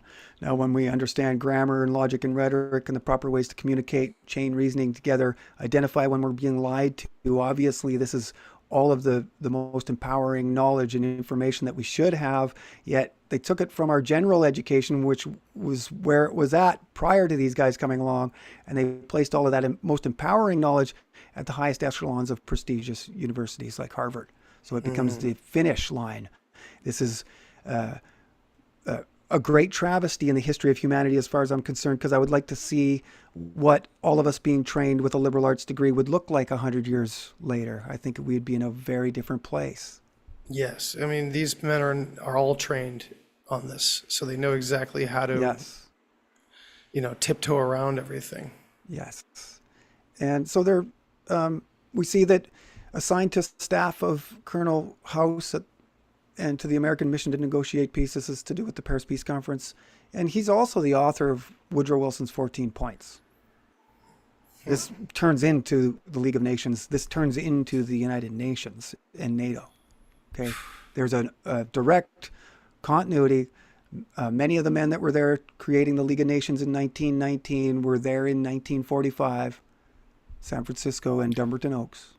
It's starting to seem like progress has a very particular personality to it. You know, it's not this just general idea of progress, because when you think about a progressive these days, you know exactly what you're really talking about when you're talking personality wise, and it has nothing to do with particularly moving forward anyway. Again, where are we going? Yep. And so the final thing I want to say on Walter Lippmann before we get into this conference is that he's commissioned captain, military intelligence, and assigned to the staff of General Pershing and sent to France. This is after his work at Paris Peace Conference. He apparently becomes disillusioned with what he sees there and demands to be left out. And so where does he end up? Well, right with General Pershing, preparing propaganda leaflets for dropping behind the German lines. And Walter Lippmann, apparently, according to the Yale papers here, even interrogated prisoners. So there's your father of modern journalism, interrogating prisoners. Wow. During the First World War. Okay, so bizarre. Let's get to some more bios on these gentlemen that we're keeping in the back of our minds. James William Carey is the guy that really is responsible for saying that Walter Lippmann is the father of modern journalism. So let's look into him. What is he? Well, he's credited with developing the ritual view of communication. What does that mean? Well, essentially, the way that we look at news today, being on at the same time at night, and becoming a ritual to all of us. He's the one that creates it. Okay? This ritual that we have with media, mediums, the necromancer speaking to the dead.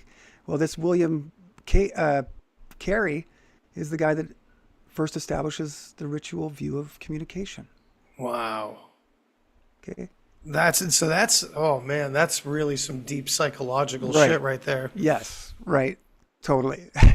It ties into so many other things. Yes, for sure. And hopefully we get to all of those. But just to show you that this is who we're dealing with when they talk about James William Carey, this is who he is. Columbia University Peabody Board of Jurors.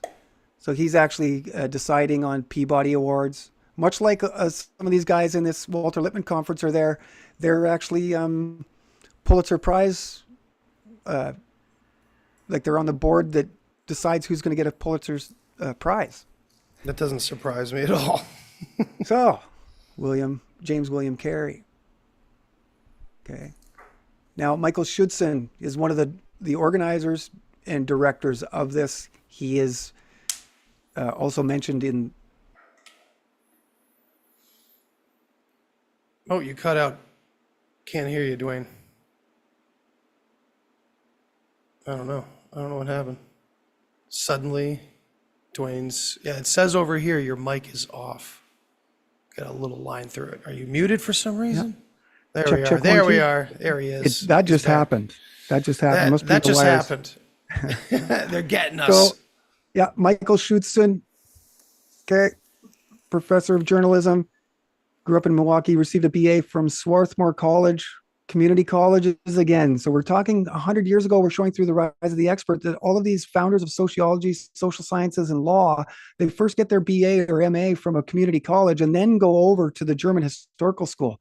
The German Historical School professors won't accept any foreigner for their PhD program unless they already have BAs and MAs. Okay. They need a certain degree of intelligence coming over. They're not going to start teaching people unless they're already committed to having Masters of Arts degrees. This is one of the stipulations that they made to the founders of American education here. I mean, that does sound like a solid plan, right? Sure, I mean, that if you want the best of the best, that is literally what you have to do. Yeah, and those and a Bachelor of Arts, or this is the Bachelor of Arts and Master of Arts degrees are offered in America, but the extra specialized education, that of the social sciences, you can't find anywhere but in Prussia. So this is the first PhD system. American education reformers like Edward Everett, Horace Mann, and Granville Stanley Hall are the first to ever receive PhDs from the Prussian system. They are the first foreigners to receive PhDs. And then what do? They come back to Massachusetts where you live and adopt this education system born from Prussia meant to remove the free will of the soil or the student in the soil, as per Johann Gottlieb Fichte and his addresses to the German nation. So we're just showing here that the same system's happening still. Yeah. And we talk about Operation Paperclip. It almost, but of course, you can have a million YouTube videos all about Operation Paperclip because it's not a fucking secret. It's not a conspiracy. It's almost like a little tiny, a limited hangout of the grander Operation Paperclip, which is our entire Western society. Yes. Well, that's totally normalized now. Yeah. Right. In our pharmaceutical and all of those things.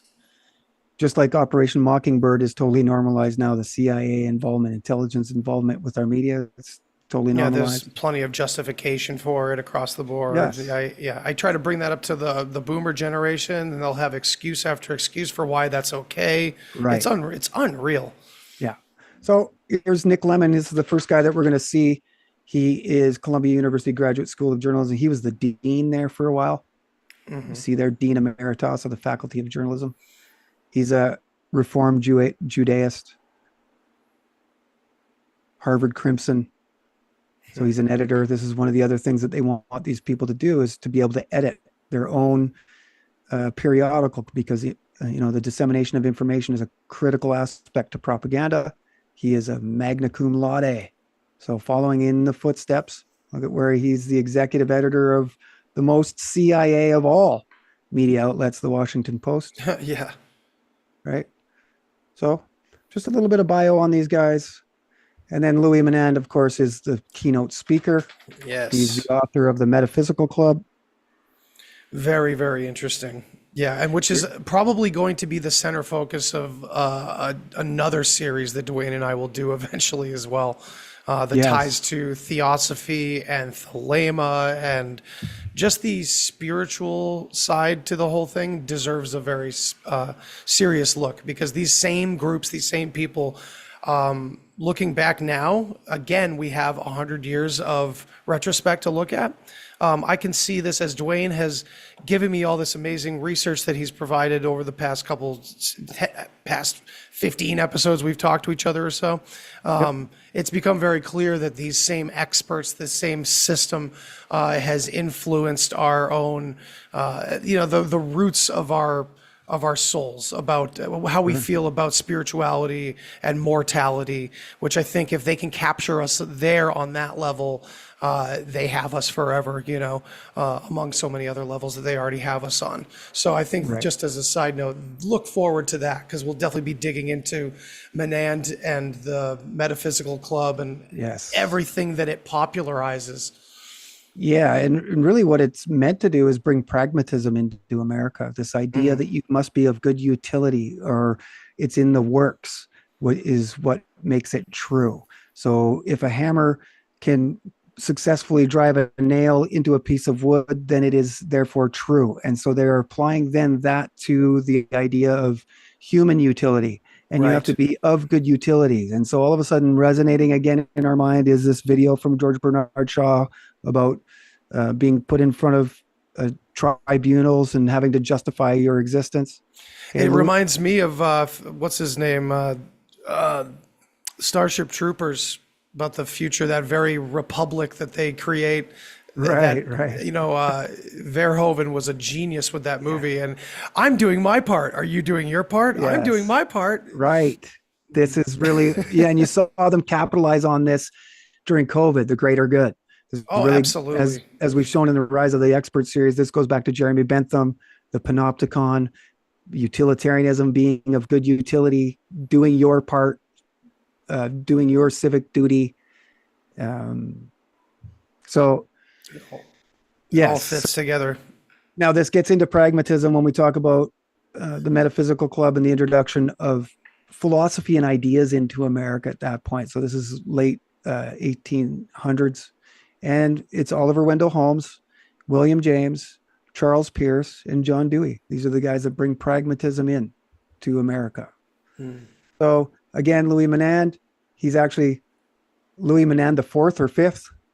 And his grandfather or great grandfather actually owned the Louis Menand house. So it's actually registered as a historical place. So this Menand, it comes from some level of aristocracy, of rich elite, of which they talk about several times. The word elite comes up, and they ask everybody not to use that word anymore.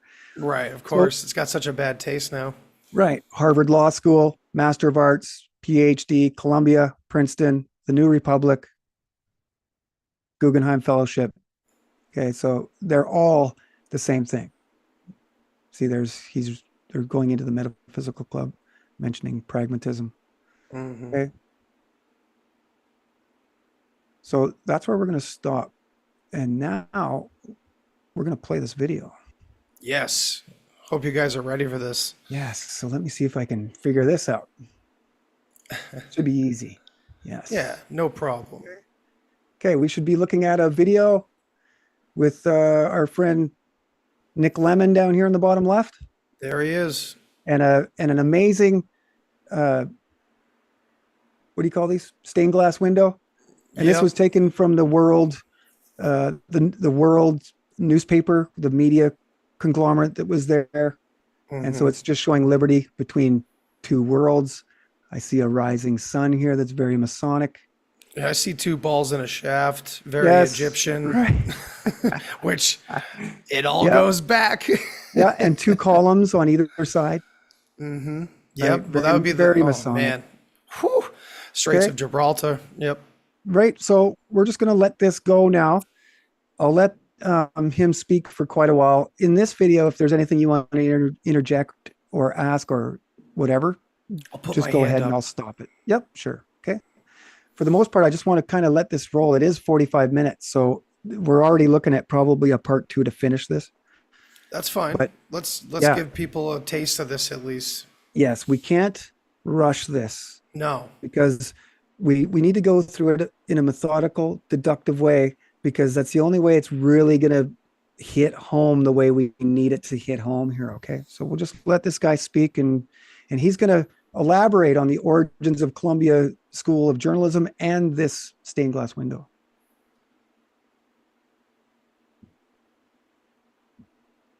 Okay, well, welcome everybody, and You got volume? this is going to Yep. be a great couple of days, and we're very pleased that all of you took the trouble to come all the way here.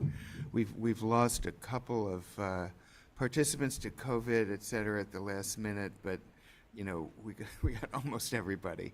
I'm Nick Lemon. I'm a professor here, former dean. Michael Shudson is the co-organizer. He too is a professor here. So I'll just say a couple things to welcome us and not go into a big thing.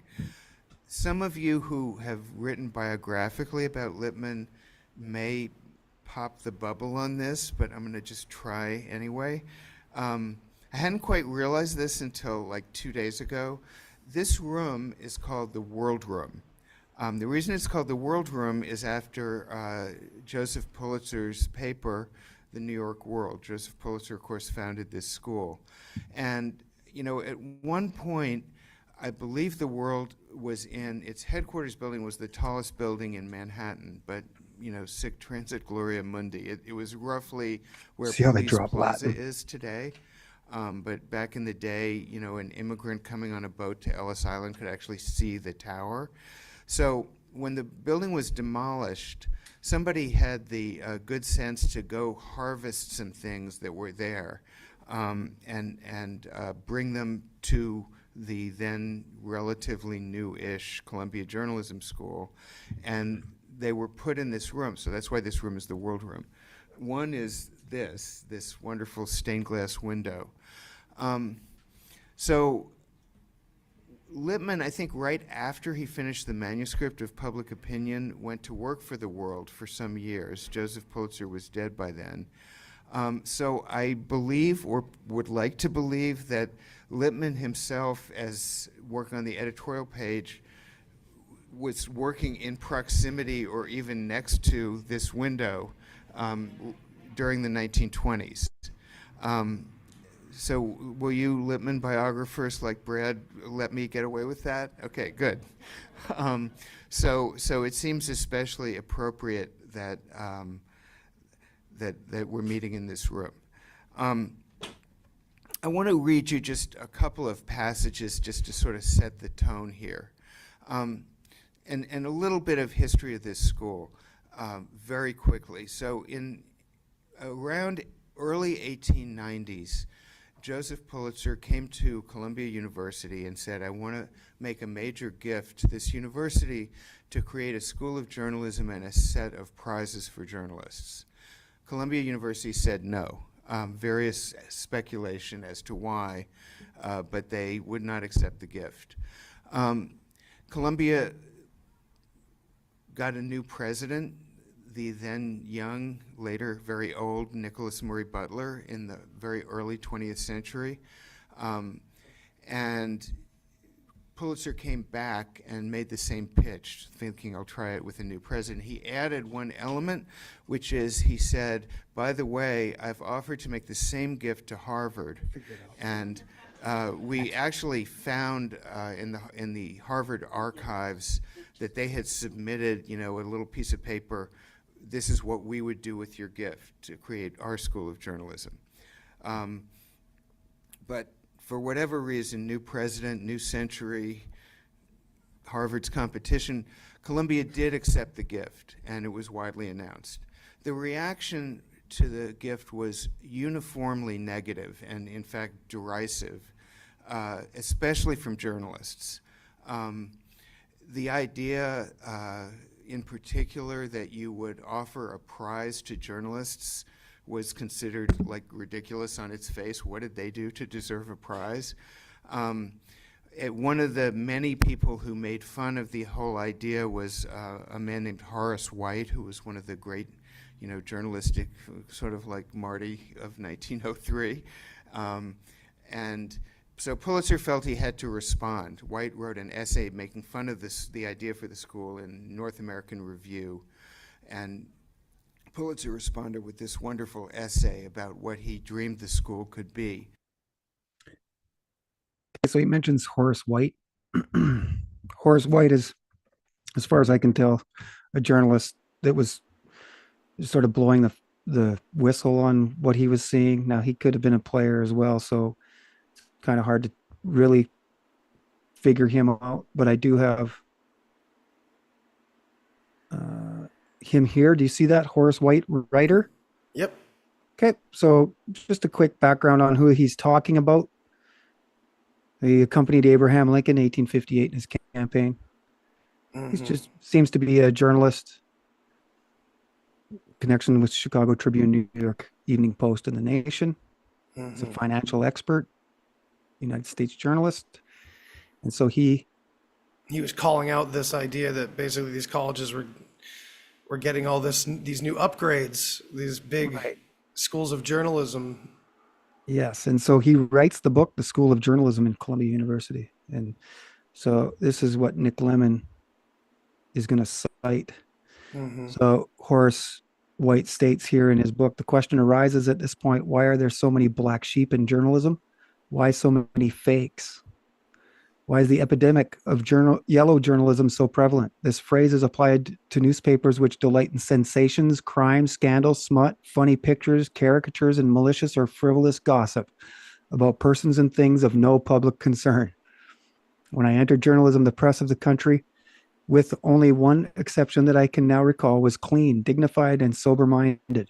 It had various aims in life, aims political, literary, scientific, social, religious, reformatory, and mixed, which were deemed by the conductors of the papers advantageous to the common weal.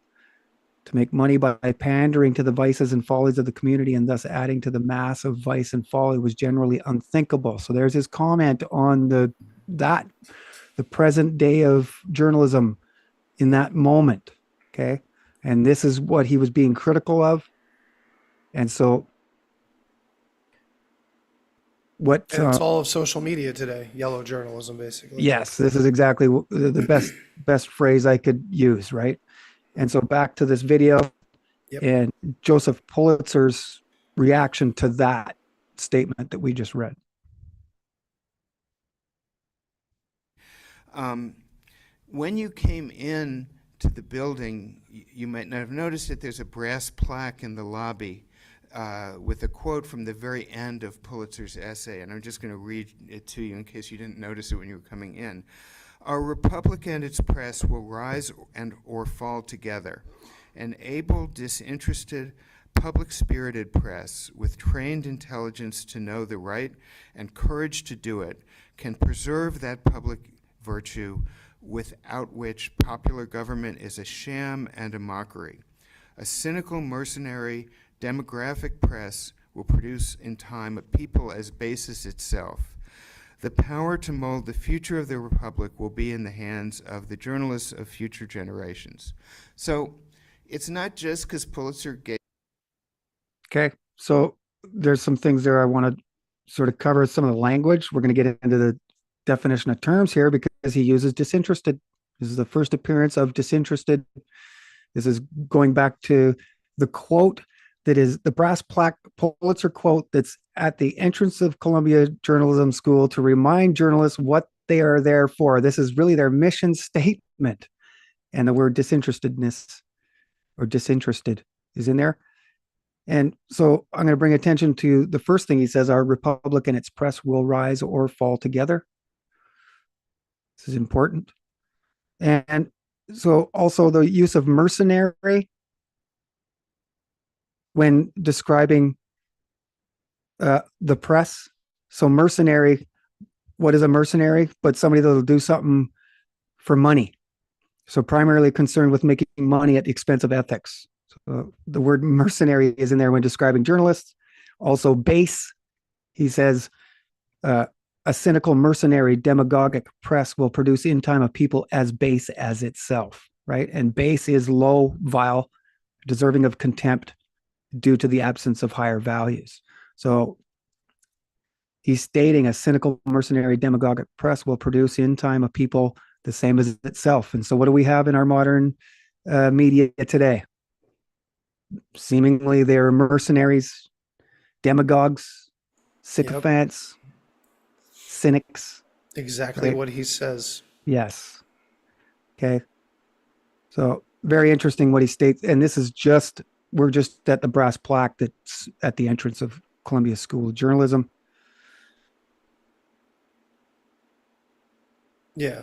This idea of gifts is really, it just hooked me immediately. I'm like, okay, so this happened at some point where suddenly this group was basically going around selling something to these universities. But not that, I mean, obviously the universities were already started by these people to begin with. Mm-hmm. It's very interesting. Yep. So we'll just keep rolling. Gave us a bunch of money that we put that plaque up. You can see that it's a very comforting set of sentiments for journalists, and one that one hears, at least in journalistic circles, constantly still. However, how can I say this? Walter Lippmann problematizes that set of views. So that, and I would say that this is really what's inspired this crisis of the expert meeting, because when you look at that plaque and the mission that they're supposed to have, they've clearly failed. And the world today resembles exactly what Pulitzer feared most in that plaque. Absolutely. Like you say, right? So this is what is inspiring them. This is why he is mentioning the plaque. that's kind of what we'll be talking about over the next couple days is can we at Columbia Journalism School still pass that bronze placard every day and say, that's what we're doing? Right. Or do we have to stay up at night and have tossing and turning over our mission? One other thing I want to read you is from Public Opinion itself, and then I'll stop. Until quite recently, political science was taught in our colleges as if newspapers did not exist. I am not referring to schools of journalism, for they are trade schools intended to prepare men and women for a career. And you'll have to forgive the gender references that are coming. I am referring to political science as expounded to future businessmen, lawyers, public officials, and citizens at large. In that science, a study of... So the term he had an issue with there gender-wise was businessmen. Mm-hmm. I guess he should say business persons. This is I guess the so. Marxist shit getting involved here. I dropped a picture of the plaque that he's talking about Oh. into the live chat as well Nice. for everybody. Nice. It shows the whole quote from Pulitzer. Right. There you go. But anyway, go ahead. Popular information found no place. It is a curious fact. Universally, it is admitted that the press is the chief means of contact with the unseen environment. And practically everywhere it's assumed that the press should do spontaneously for us what primitive democracy imagined each of us could do spontaneously for himself. That every day and twice a day, it will present us with a true picture of all the outer world in which we are interested. So, as prophetic as this book is, the one thing that isn't still true is that nobody studies the press and the media anymore. And a lot of the world's leading practitioners of that study are in this room. So, Okay, so That's some of the really leading, telling. right? Those people that study journalism that aren't necessarily journalists are here in this room and there for the weekend to get their advice on what to do. Right. Okay, so we're gonna It's an we're echo gonna chamber, man. yeah, and they mentioned that several times. They did, yeah. This was I did not expect to hear this from big time journalists like this. A lot of the things they say. Right. This was fascinating how honest they were about the situation they are in. Yes. And because they're amongst themselves. They don't Yeah. expect guys like you and me that know a little bit to be watching this. And so No, this was like public access bullshit, like Yes. low quality recording on YouTube. Like it doesn't have a lot of views. yep, and they had a live chat and there wasn't one contributor. And I think there might be one comment and it might be mine down there. Oh my God. Yeah. The one that, So- yeah, someone mentioned it in our live chat as well. Right. You And so mentioned this is yeah, go ahead. no, you can finish. They mentioned Someone in the comments mentioned your comment what? on their chat, on that. Yeah. Right. On Lippmann. Okay. I'd be willing to, yeah, go ahead. Okay, so then what I want to say here about this 2022 Walter Lippmann conference is just to stress how important it is for us to actually be listening to this, to consider what they're saying here allows us to hear them in their own habitat. They're comfortable in their own surroundings with their own people. The ideas and sentiments and schools of thought expressed here tell us a lot about where they are in their own minds and in their own path and where they're in this journey. Yeah. And- Yeah, go ahead. So the one thing I want to say here is that it actually might give us the ability to get ahead of their narratives and actually in a strange way predict their crime. So we talked about how they were all into crime prediction and the only way to actually establish a law that works was to be able to predict crime. We went into the movie Minority Report and the precogs. Well, this is our chance actually to stop their crime before it happens if we get ahead of narratives, if you can understand Which has what I'm been the saying. whole point of people seeking the truth for generations at this point. So Yes. that would be nice to get a little bit of a foothold into that territory. Yeah. And then just that think is- about what he's calling prophetic. The quote that he's calling prophetic is literally saying, let's take away the sovereign individual's right to know the world themselves, and we will teach them the world. Yeah. You know, and as helpful as that sounds, doesn't liberal, like these liberal ideals all sound so nice. We've talked about the nice language throughout our last series. So it just continues here. It's amazing. Noble lies and Noble unattainable lies. ideals, right? It's an unattainable ideal that these guys have all been after because they were promised through a noble lie, you know, that they're the best and the smartest and that the future will be perfect due to all of their efforts. Yep. Right. So 1140 here, we're going to jump ahead to Louis Manette and his keynote address. Yes. So they tested liberal beliefs. We'll just go back a little bit so we can Vietnam start this at era. the right time. This guy's worth Less, not to listening to reform from the the system, but beginning. Now, the other interesting thing I want to say here is we must put aside some of the habits that these professionals have, because you can hear them popping the mic. It's just pop, pop, pop, pop. They have when we get to Brad Snyder, it's really irritating. His little ticks, his ticks that he has, they all sort of have these ticks. These are supposed to be the most professional journalists in the world, and they can't even speak into a mic properly. Not only that, but also like professionals of like sociology and knowing the world around them, and they all seem like introverted weirdos. Yes. And none of them want to take responsibility for the situation. You'll hear them all say, well, I'm just a historian, or I'm just this. Mm-hmm. And they all sort of wipe their hands of responsibility. And this is really what happened when the inquiry infiltrated Woodrow Wilson's presidency. This is why the Defense Department and Robert Lansing had a huge problem with it. It was because these are just private scholarly professors that they're determining foreign policy, but no matter of the outcome, good or bad, they're going to retreat back into their personal lives as a professor at Harvard or Columbia and not face any retribution for their shitty ideas. Right. Louis Manette.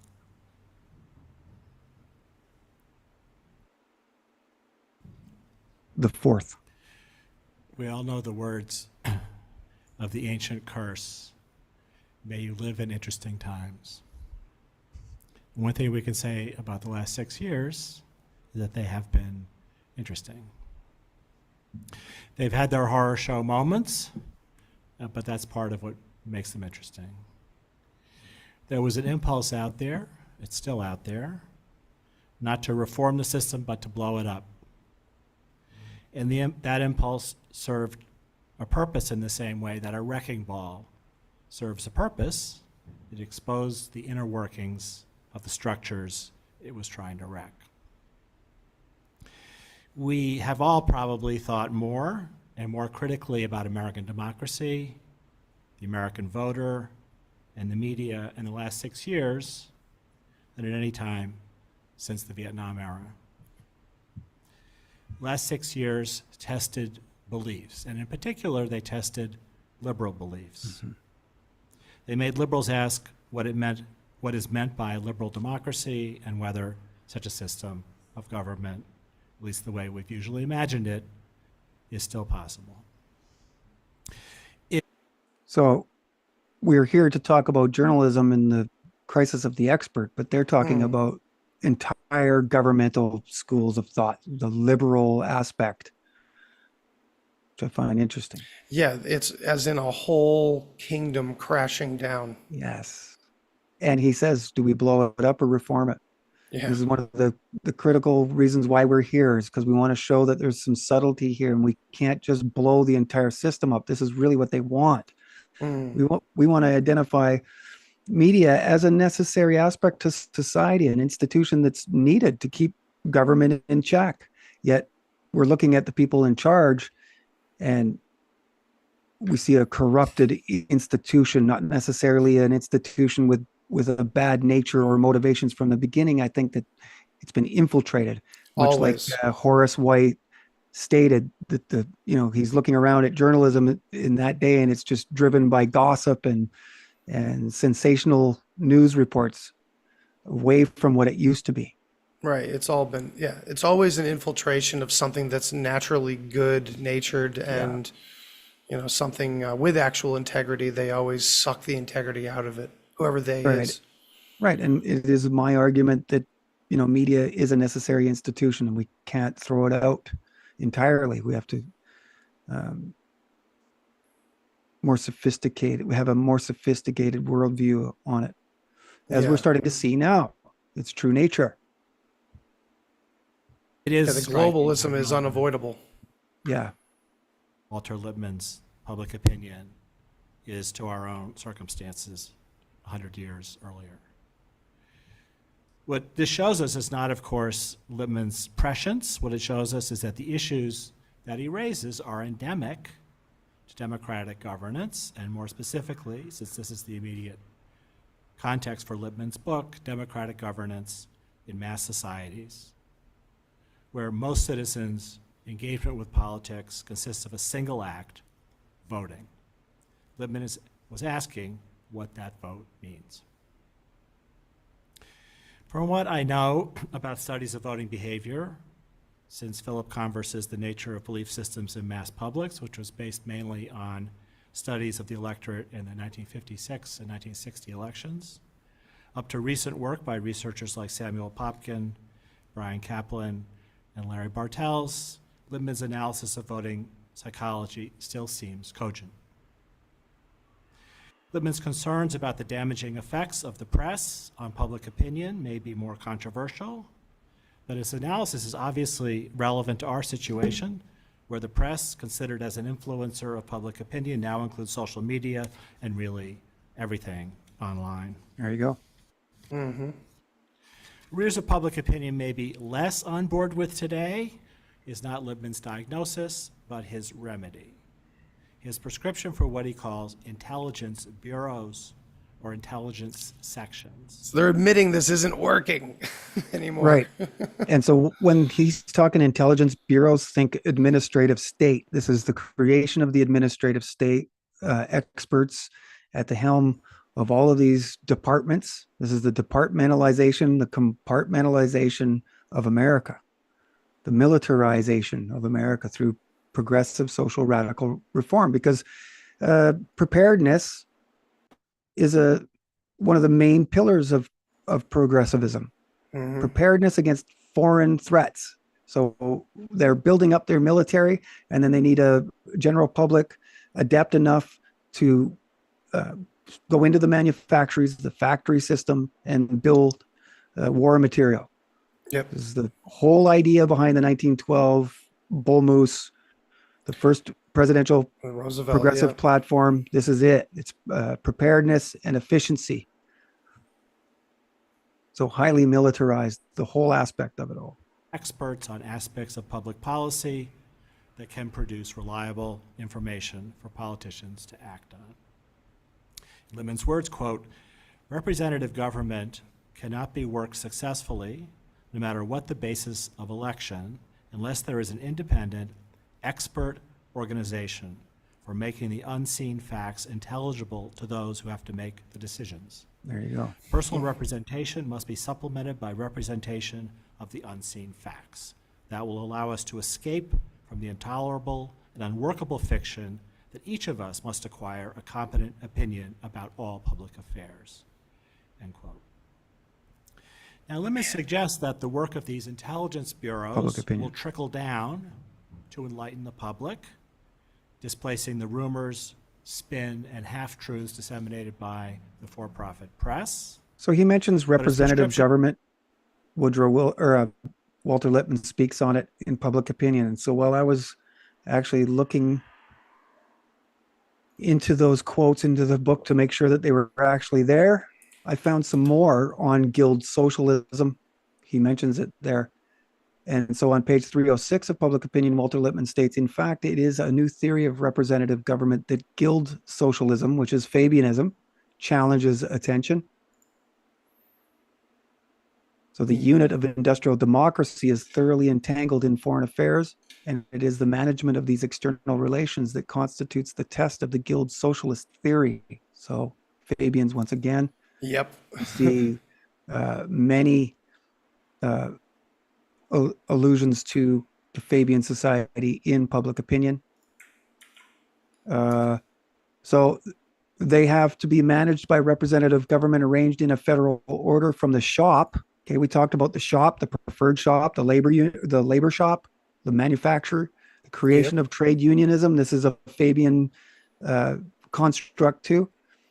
So they say they have to be managed by representative government arranged in a federal order from the shop to the plant to the industry to the nation, with intervening regional groupings of representatives. Now, this is one of their main goals was they were going to build industrial democracy from the shop floor out, and the creation of trade unionism, using the union as the scientific expert between the ordinary citizen and the vast environment in which he is entangled. It's getting between man and his own labor. The entering wedge. The entering wedge, right? Man. It can also read like a formula for technocracy. There's So I thought this is what I technocracy. would talk about tonight. Like I said, yeah. I'm merely going to try to contextualize, and I hope to be brief.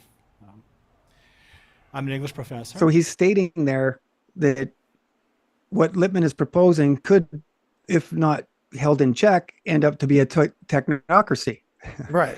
And Well, gee, it's what's clear to see. happening? Yeah, that's exactly what happened in the 30s, the rise of the technocratic movement. And that Right. comes directly out of the efficiency movement of the progressive era. If you're thinking, isn't he out of his league? Yes, it's true.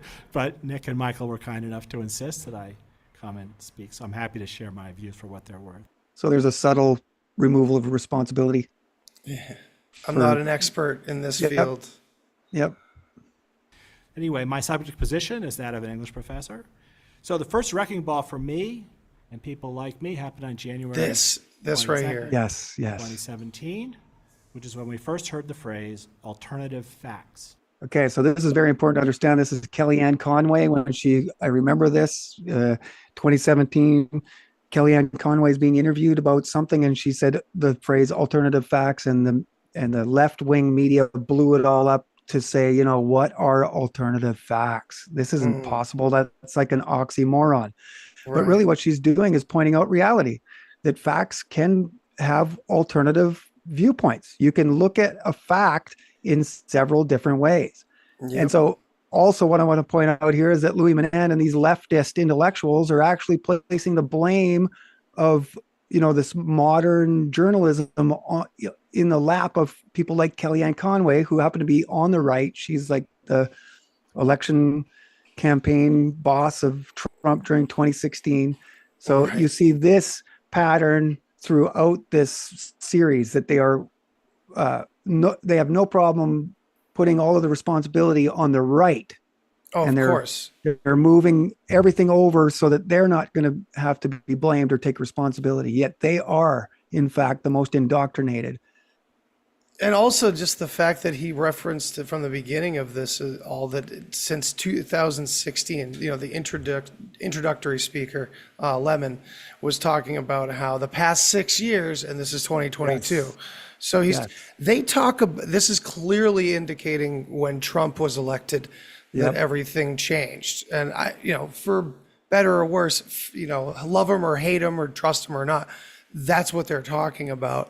It's just really interesting that they have to address that as like a fucking asteroid hitting the earth almost. Yes, They talk about 2016 like it's D-Day, and it like destroyed America basically, Right. Much like they do with October 7th. Just total absolutely. fake news, right? We had the term fake news before 2017. Oh yeah, Long of course. before, decades before, we were calling the mainstream media fake news, and so they went. They hijacked it. Yeah, they hijacked that phrase and started using it against us. it. Yeah, and it was the right that hijacked it, right? The right was what was using it against the left. Yes. It's so funny. And we've mentioned it before, being post 9/11, 2001, 2002, it was the liberal-minded people that were raging against a very Republican conservative government and very America patriotic revolution that was sweeping through America. So it's just the pendulum keeps swinging, but these progressives driving through the middle of both sides of both wings, both Yep. liberal and conservative, they don't stop. They're the same mission they've always been on. Yep, and I would say that Trump serves as a dialectic. Trump journalism, right? This what is it? But total sensational news, opinionated, orange man bad, all of this stuff. It's like the intelligence bureaus dreamed of by Walter Lippmann, extended to his furthest imagination. Well, So what's interesting? Trump is the scapegoat, serving as a scapegoat or a Judas goat in some ways. Yes, absolutely. All right, let's keep going here. My immediate response was, no, there can just be one fact of the matter. Then I realized I had just contradicted everything I had taught and written for the last 30 See years. that? The second wrecking ball was the attacks which immediately followed the inauguration on the integrity of the CIA and the FBI. Suddenly, English professors were going around defending the apolitical bona fides of American intelligence agents. How dare anyone question the motives of these dedicated civil servants, we asked. That was new. It was Okay, so how dare you Dude. question? That's narcissistic. How dare you question us? That's highly disturbing. Well, it's also like he's if I'm not mistaken, he's kind of showing how odd it is for these liberal-minded people to be siding with like as he's calling Yes. it, the authority, basically. Yes. And yeah, I was also very surprised when that started happening, because I've always leaned more of a liberal kind of mind, at least so I thought. But the more I learn about the word and the term and what it all means, not really, Yep. He brings up the resistance to climate change. So he's Yes. using the wrong word here, first of all, because it's global warming. Right. And he talks about trade and immigration restrictions were imposed. We're suddenly in favor. Everybody on the left was in favor of globalization. Yeah. He's right? like surprised about, yeah. Yeah. It's So you just can crazy. see that Trump is being used as a dialectic to serve, to push the left to back globalist ideas. Yeah. And they're seemingly unaware of this until this guy's talking about his revelations here. Yeah. so new that nobody even remarked how new it was. And the ball kept on wrecking. When the pandemic began, it turned out English professors were on the side of science. Same thing about resistance to climate change. When the conservative Supreme Court justices were nominated and confirmed, we insisted that all judges should be not ideologues or have political agendas. Immigration and trade restrictions. Because Trump was the one electing them. Right. Right. But if it's the left, they never have a problem with it. They actually applauded several times when judges were activists against Trump. Oh, yeah. Several times Editorializing during everything. his 8 years or 4 years. Yeah, totally. Were imposed were suddenly in favor of globalization. The ascendancy of crony capitalism made us nostalgic for the days of neoliberalism, and so on. We were shocked to learn that someone could govern without reading briefing books, or could choose to live inside an echo chamber, not like us. So you can see that they're making fun of Trump without saying it, and they're making fun of the right while absolving themselves of any responsibility on the left. And this is really a typical behavior we see online, on social media, in our general lives, that anybody that's watching television a lot and considers themselves a liberal left without understanding that they're progressive, first of all, will be completely blind to their own brainwash. And really the left is deeper brainwashed than the right, because they're trying to steer the entire Western world and the world itself to a more liberal leftist viewpoint. And I will admit now too, in full disclosure, I grew up as a progressive liberal without knowing it. It wasn't until Obama that I realized that both parties are corrupted. None of them have ever told the truth. And so that got me started on this journey. And here we are, how many ever years later, realizing that, the two-party system was corrupted a long time ago. And the left is deeply brainwashed. Brother, that is exactly what happened to me. And the exact same man was, it was Obama. And it was all my friends wanting to go down to DC to celebrate his inauguration. And I was like, didn't he run on change? Wasn't that his big thing? Yes. And he's still going to have this big fancy inauguration that's cost the taxpayers tons of fucking money, because that whole inauguration party is basically taxpayer funded. And they just looked at me like dogs that were shown a magic trick. Like they were like, no, the good guy won, man. The good guy won. Yeah. And I was like, no, what happened to everything we've been saying? So that's when it all fell apart for me as well. Yep. Me too. And so hope and change, just as progressive as Build Back Better, or Kamala Harris is now, we're never going back, is her is that presidential slogan. We're never going back. Holy Meaning crap, what? that is we're on not going the back to nose. Trump. Yeah, well, Right, yeah, so of course, you but can it's clearly also see. so on the nose of progressivism itself. Yes. This idea of the new world order, the new age, the new Yes. this, the new that, and then never ever looking at the past. Yes. It's a childhood ideology.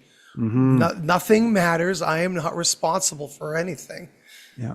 Oh, This is kind of God. like the intellectual version of professional sports, where you have grown men believing things that they should have outgrown 20 years before, Yeah, man. Oh, wow. Or could is utter good. obvious falsehoods and nobody cared. In short, a whole set of academic and postmodernist orthodoxies was jettisoned at the first sign of political trouble. We found that deep down, when our pieties were challenged, we were all patriotic constitutionalists. Capital T truth was back. Of course, since 2017, there's been a lot of rethinking of all those issues, Right, of particularly course. about the Constitution and the rule of law. So what I'm going to focus on this evening is our identification with FBI agents, because that was a bit of a surprise.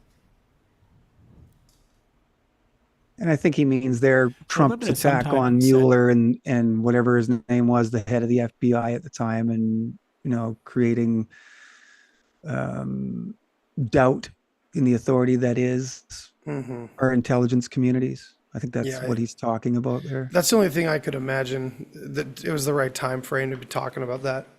Yeah, and once Trump was out of there and they had a Democrat in power, then they took the time to reconsider constitutionalism, right? To go back to their old neoliberal ways of attacking the Constitution, not being necessarily patriotic, right? Right. The left. The opposite in most cases. Yes. So we're at just over 2 hours. Do you mind going another 15? Let's go another 15, and then we'll Okay. call it. Yeah. Okay. Yep. So we'll do that, and then we'll catch up there. I'm going to let this roll here, starting at 17:03, because he makes. Oh, that's where we're at. So we'll just let it roll. Yeah, we'll try not to interrupt so much. Yeah. But there are a number of references to William James in public opinion, but the association is misleading, or the characterization of their relationship. Lippmann entered Harvard in 1906, and James retired in 1907, and Lippmann was never a student of his. But James was still living in Cambridge, and they did develop a relationship. And the story is, this is from Ron Steele's biography, that after Lippmann published an article in a campus publication criticizing an English professor named Barrett Wendell, James came to Lippmann's dorm and knocked on his door to congratulate him for the article.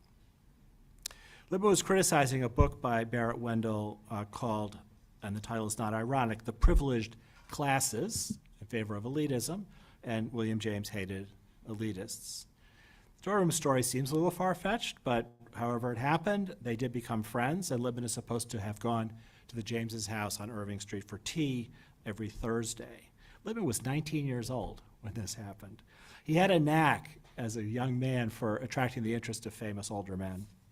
He was an older person's idea of a young person. Most people loved William James, and so did Lippmann. When James died in 1910, Lippmann wrote an obituary in which he called James, quote, perhaps the most tolerant man of our generation. He listened to truth from anybody and from anywhere and in any form, from Emma Goldman, the Pope, or a sophomore, preached from a pulpit, a throne, or a soapbox, end quote. And this was exactly right. James was trained as a scientist. His only academic degree was an MD from Harvard Medical School. He was the first experimental psychologist in the United States.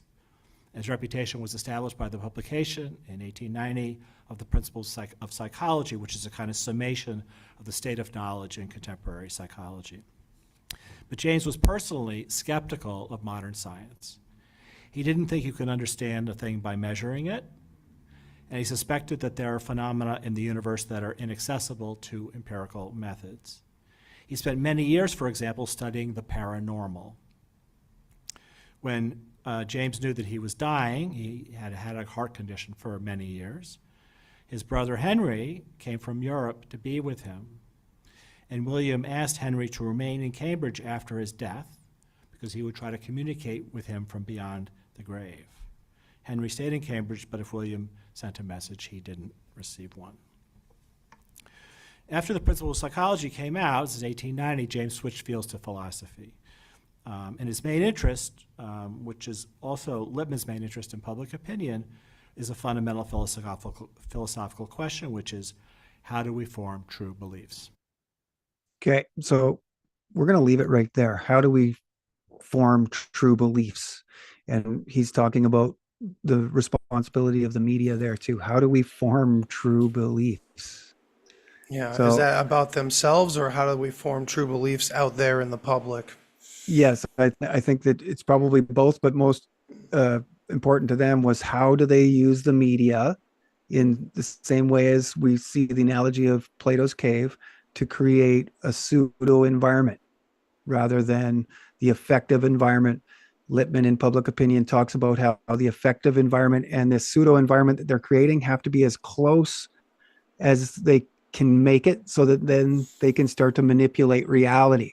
And this is, now we get into German idealism and Kant's critique on reality. And you and I have had conversations about what is reality, how far do we actually have to think to include reality, free will, these kinds of things. And so Yes. next week, let's start there on how we form true beliefs and how the media then decided that they were going to use it to form true beliefs, to create this one hive liberal mind that they Right. really set out to do prior to the Paris Peace Conference. This hive mind is so important to discuss because it's like they were building an army for over a century, Mm-hmm. and an intellectual one at that. Yes, and going further back. And so, I'm going to take this fall to actually put together a book, and we're going to call it The Rise of the Expert, how a U.S. Supreme Court justice founded our modern social contract. And Hell yeah. so, That's very exciting, Duane. yeah, Needs to happen. I don't remember what my point was there, but this is going to be my main focus, is to get that book out so that people can see that these are the makers of our modern day social contract. Hell yeah. Well, that's excellent to hear, man. I'm glad that we've been talking about the possibility of you turning this work into a book at some point or another, balancing that with all the farm work and everything. It's, you're dedicated, man. I really appreciate you as always. And thanks for, being on my debut return episode here and starting a new series with me. This is exciting. I Totally. think it's good that we're digging further into this topic, because I think introducing people to this topic that may not have been knowledgeable about it beforehand, myself included, this second part is going to, I think, really drive it home. And it's going to answer a lot of questions. And I think we're going to be able to bring up a lot of new perspectives on this topic. And anybody listening and watching, we thank you so much for being here with us. We hope to see you again. And please send your questions my way. We'll try to work them into the show. Sure. Absolutely. Me and Duane can discuss what we're sent in the meantime, and yeah. So Cool. Please support the channels. Support us if you can, and we love you very much, and we'll deliver what we can as far as the truth goes. Yeah. Thanks everybody All right. for being here and paying attention to the proper things. Hell yeah. See you next